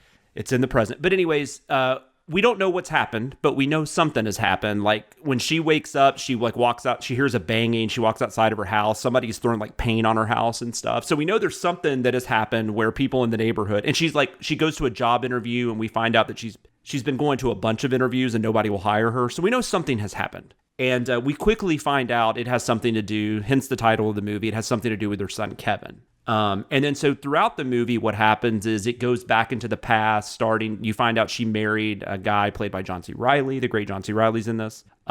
They have a son named Kevin, who eventually, when he gets older, is played by, why didn't I not write these names down? Because Ezra Miller. I don't know why I had to think about that. But so Ezra Miller, this is one of his earliest performances that I'm aware of, plays her son. But we do see him as an infant too. And as an infant, even early on, you can tell there's something troublesome about him. And it's mostly between him and the mom, between him and Tilda Swinton. Like John C. Reilly comes home and he's fine. But when he's alone with her, he's not fine. And then so eventually the movie keeps showing bits of the past, shows stuff in the present. And then eventually it builds up to, we find out what Kevin did and why everybody kind of hates Tilda Swinton. And stuff like that. I guess I won't give it away. I mean, it's been 10 years. It still feels very relevant today. It involves a situation at a school, and there are bad things that happen. So it felt very relevant. I think it's a good movie overall. I thought it was a little. I don't think I'll ever watch it again. And it's like I said, visually, like there's nothing. They don't really show anything that's disturbing. But sure. The content itself, like just the subject matter is so bothersome, and especially being a parent. And Tilda Swinton is so convincing because she's a great actor, and Ezra Miller's quite good. So I mean, so that all that combined and the filmmaking makes it seem like you're seeing a lot more than you actually are. Right. So it really gets under your skin. But with that being said, it does what it wants to do. It's a very well told version of this. I think the thing I liked the most about it was that it is all from the perspective of Tilda Swinton's character. So we don't really see we don't see anything from Kevin's perspective. So it's all from the mom's perspective. So that provides like a really interesting look into that, because I think a lot of these stories, they don't really focus on what happens to the parents. Because I mean, that's fucked. I mean, like, I don't know. Even if your kid didn't do something this crazy, just if your kid, did something that, I don't know. It's just, that's I don't know. I just can't even imagine. Having to deal with any of that. But I thought that was interesting. That was the thing I liked most about the movie, was that it was all told from her perspective. I think that made it a lot more powerful in a lot of ways, because we didn't see the usual, like, a kid growing into a psychopath or something like we see in a lot of serial killer movies and stuff like that. It's not that kind of movie. It's very much a drama. I guess kind of a horror film in a way, just because of the subject matter, but it's really more of a drama. Tilda Swinton gives a really good performance. If any of that sounds interesting, I think it's worth watching, but just, I mean, triggers all around the place. Which I think you can tell from what I've talked about. But it's a pretty powerful piece. I get why people love it so much. I don't know that I'm quite at love, but it's really good. It's really good, and it's definitely worth watching. Being 10 years late to the game, there you go. But that's what I watched this week. So we need to talk about Kevin is on the Criterion channel for the rest of the month. Is where you can check it out. I'll go next. You have some shows that you just like, and you watch them and you have such a great time, and then you step back and you go, this show is dumb. Guys, The Masked Singer is back, and oh no, I disagree with you, but go ahead. It is dumb, but it's awesome. Well, that's what I'm saying. You just step back and you go, why do I love this? It's just awesome. I just love. I just love watching it. I get so excited. Like, it is my happy place. Like, it's like in the middle of the week. It's just, it's beautiful. But sorry, it's your discussion. So go ahead. We are on the same page, Mr. Watkins. I don't understand. I was trying to understand what I love about this show. Yeah. And I think, other than, like, I like hearing people sing, and there is an element to this show of, like, there are actual great singers who sing, and there are people who are what you wouldn't consider typically great singers, But they're giving it a go, and they're singing, and there's like normal voices singing music, and I like that stuff. But I really do think it's the reveal. I think there is something so innately interesting about not knowing not having any idea who this person is, and then seeing them take off that mask and going, "Oh my goodness, that was you!" Yeah, like there is something so innately fascinating about that I think it all comes down to that, and that just happens at the end of every episode. So like that's enough that I look forward to it, and I get excited about it, and it works. It just works. The costumes are fucking amazing. There too. Is that as well. Oh, yeah, the costumes are incredible. I still that was the second season, but my favorite I think still is the Fox, the Wayne Brady one. That like it was like that steampunk look. I mean, it's just cool. And then there's one this season that Porcupine. Is I don't know. Yeah. It's fascinating. But you saw the season premiere, right? I haven't seen it all the way through.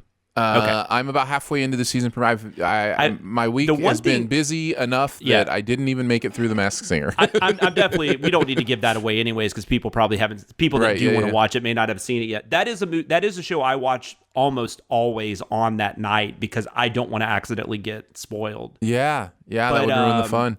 I feel like this season they have taken all the drugs and like I don't know. Well, you've seen part of it, so you saw like the Russian doll. Yes, I saw the Russian doll. That's fascinating. I have no idea what that's about, but that is fascinating.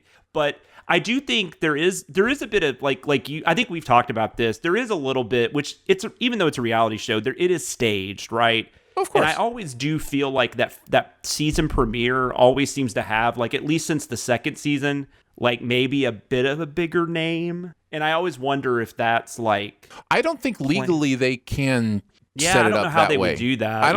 I think legally the game part of it has to be protected. Yeah. Although we don't really know how they're voting. Because they didn't even have a live audience last year. They just made it look like they did. I don't know what they have this year. Yeah. But also our thoughts and hearts go out to Nick Cannon as well, going through some real health stuff. Is that what it is? It's health related? It's lupus. He's got a pretty bad form of lupus that he's working through. And I wasn't sure because I did know there was some, he got in a little bit of hot water with some comments he made. I think this past summer.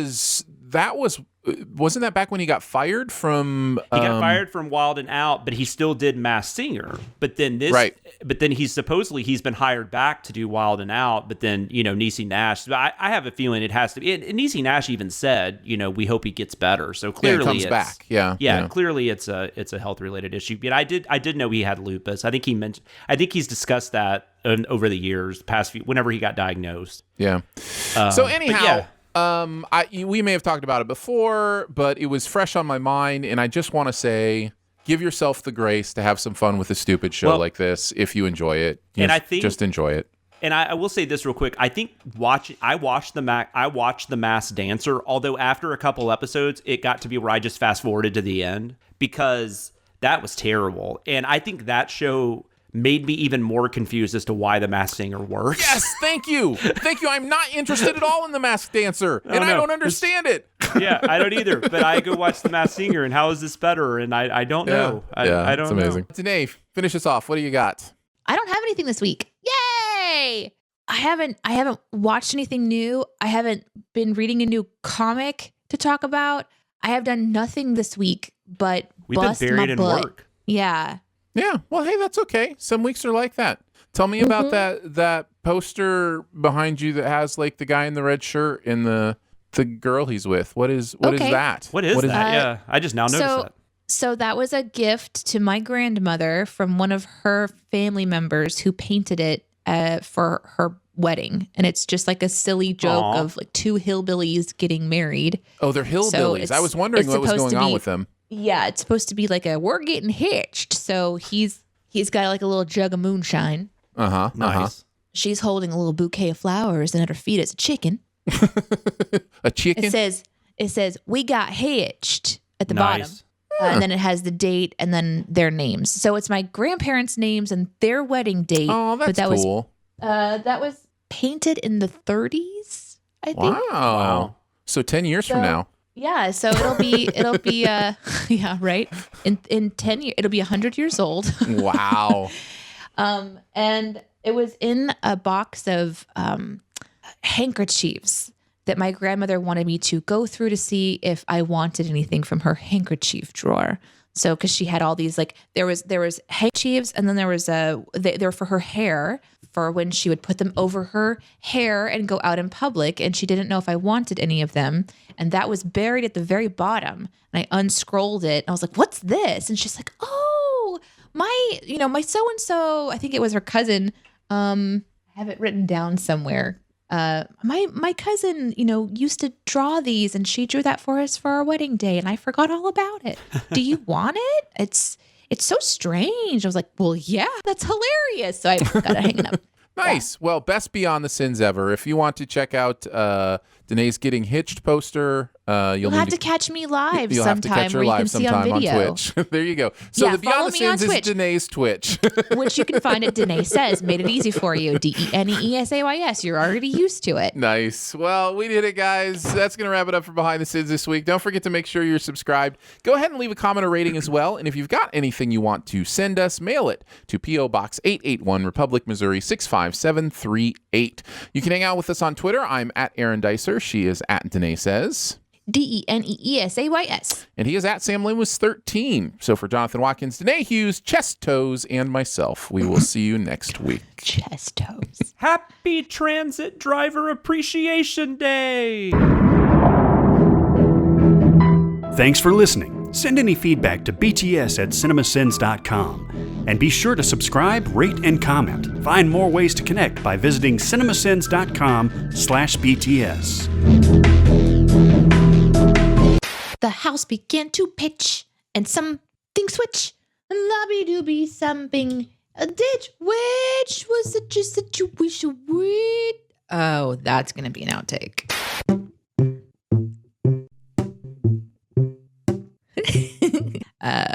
Okay, focus. You're late. Focus, Danae. Focus to the trees. Oh, hello. Oh, hello. And she's belching already. Oh, hello.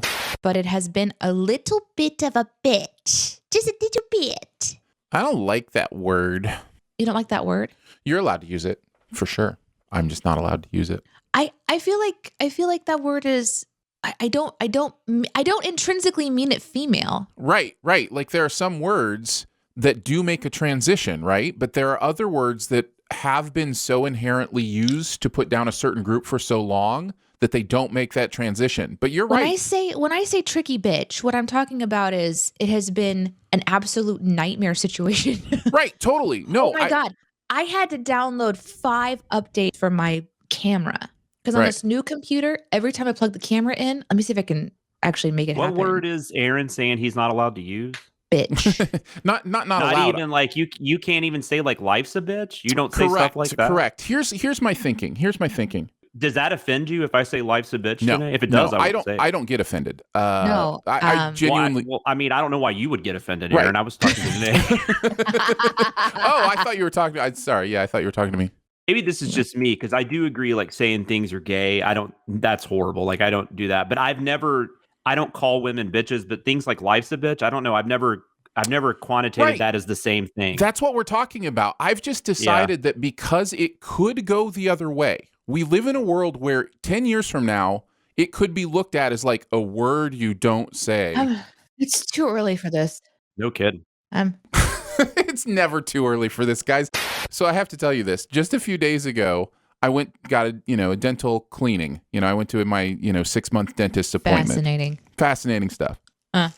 Within 5 minutes, me and the dental hygienist are talking about the appropriateness of breastfeeding in public. Within 5 minutes, we're talking about how the body shouldn't be shamed and all. Like, this is my life. These are the conversations I have with people. But how is this happening? I don't want to talk to my dentist. So I don't. She has a 3-month-old. Okay. She has a 3-month-old. She's nursing, and she was talking about how like she wants to go to Chick-fil-A, but she also needs to nurse her baby, and like, will they judge her if she goes through the Chick-fil-A drive-through while she's nursing? And wait, like, hold on. At Chick-fil-A, they will. Hold on.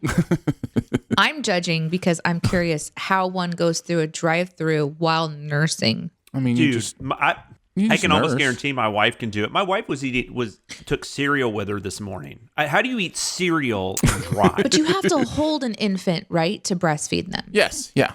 So why are you holding an infant in a car? Don't they have the infant should be in a car seat, is what I'm saying. Well, no, but she's taking the infant out of the car seat during the drive. I think what she's saying is she could get to the drive-through, and then there's no danger, as far as accidents or speed, doing. No, Danae is right. She's an awful mother. Whatever the case may be, she may have actually been talking about pumping.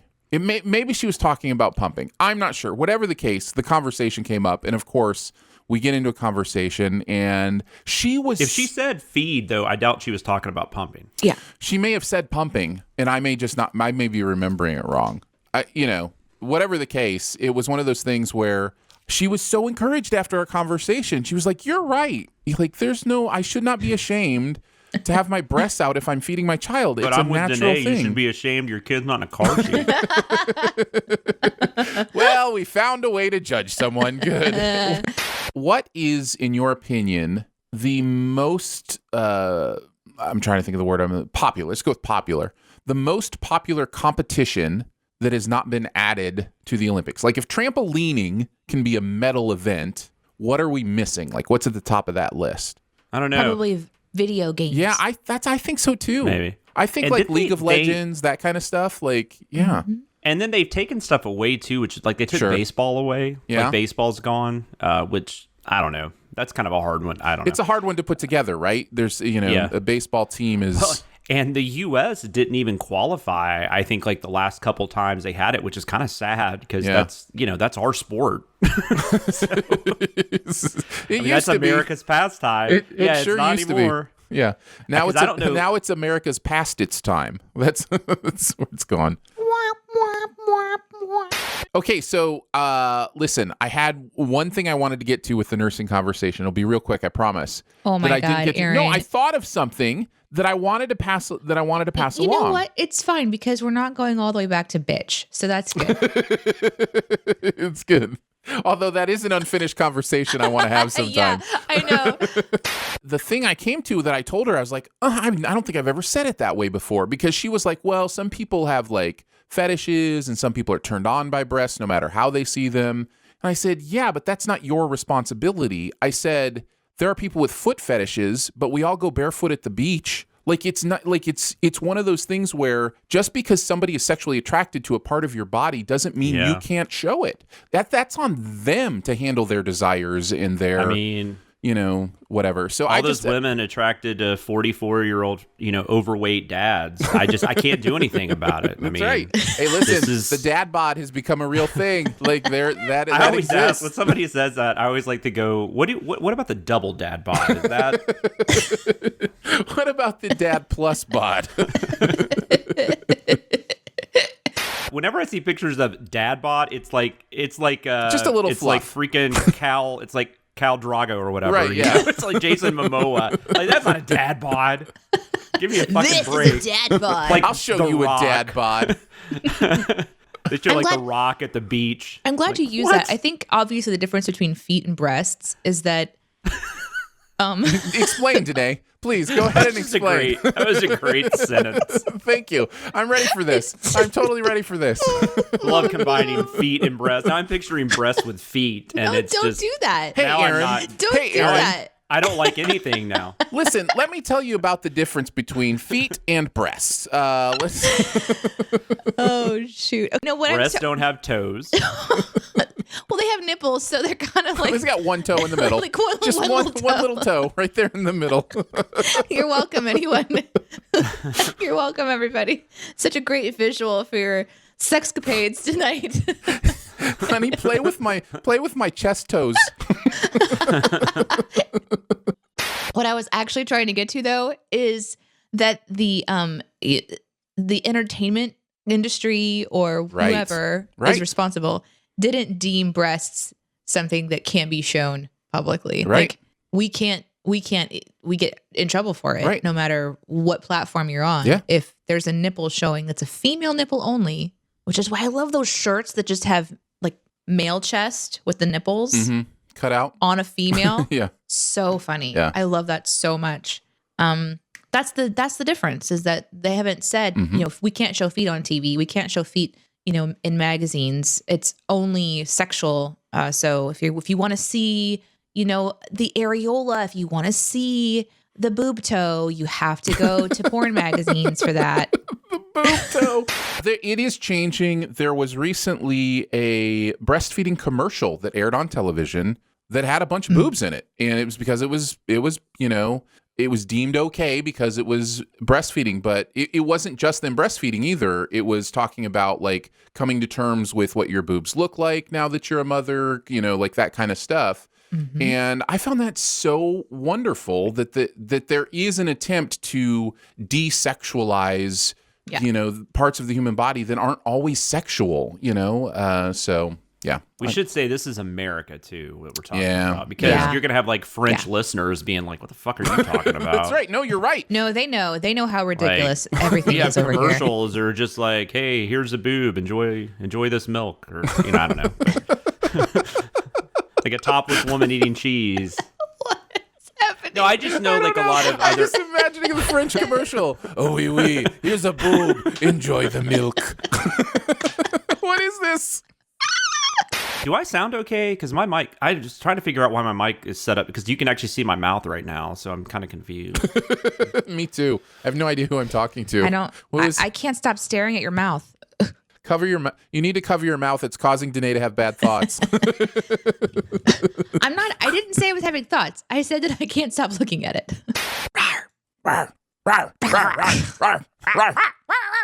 Let's rock and roll, shall we? Oops. You Daffy ducked. Yeah, I've got to find my notes. You ducked it up. Did you do a number 2 in your pants? Is that what Yep. That's like a kid, like, oops. Like, oh, I know what you did. Too much good stuff. Let's get into the show. Go.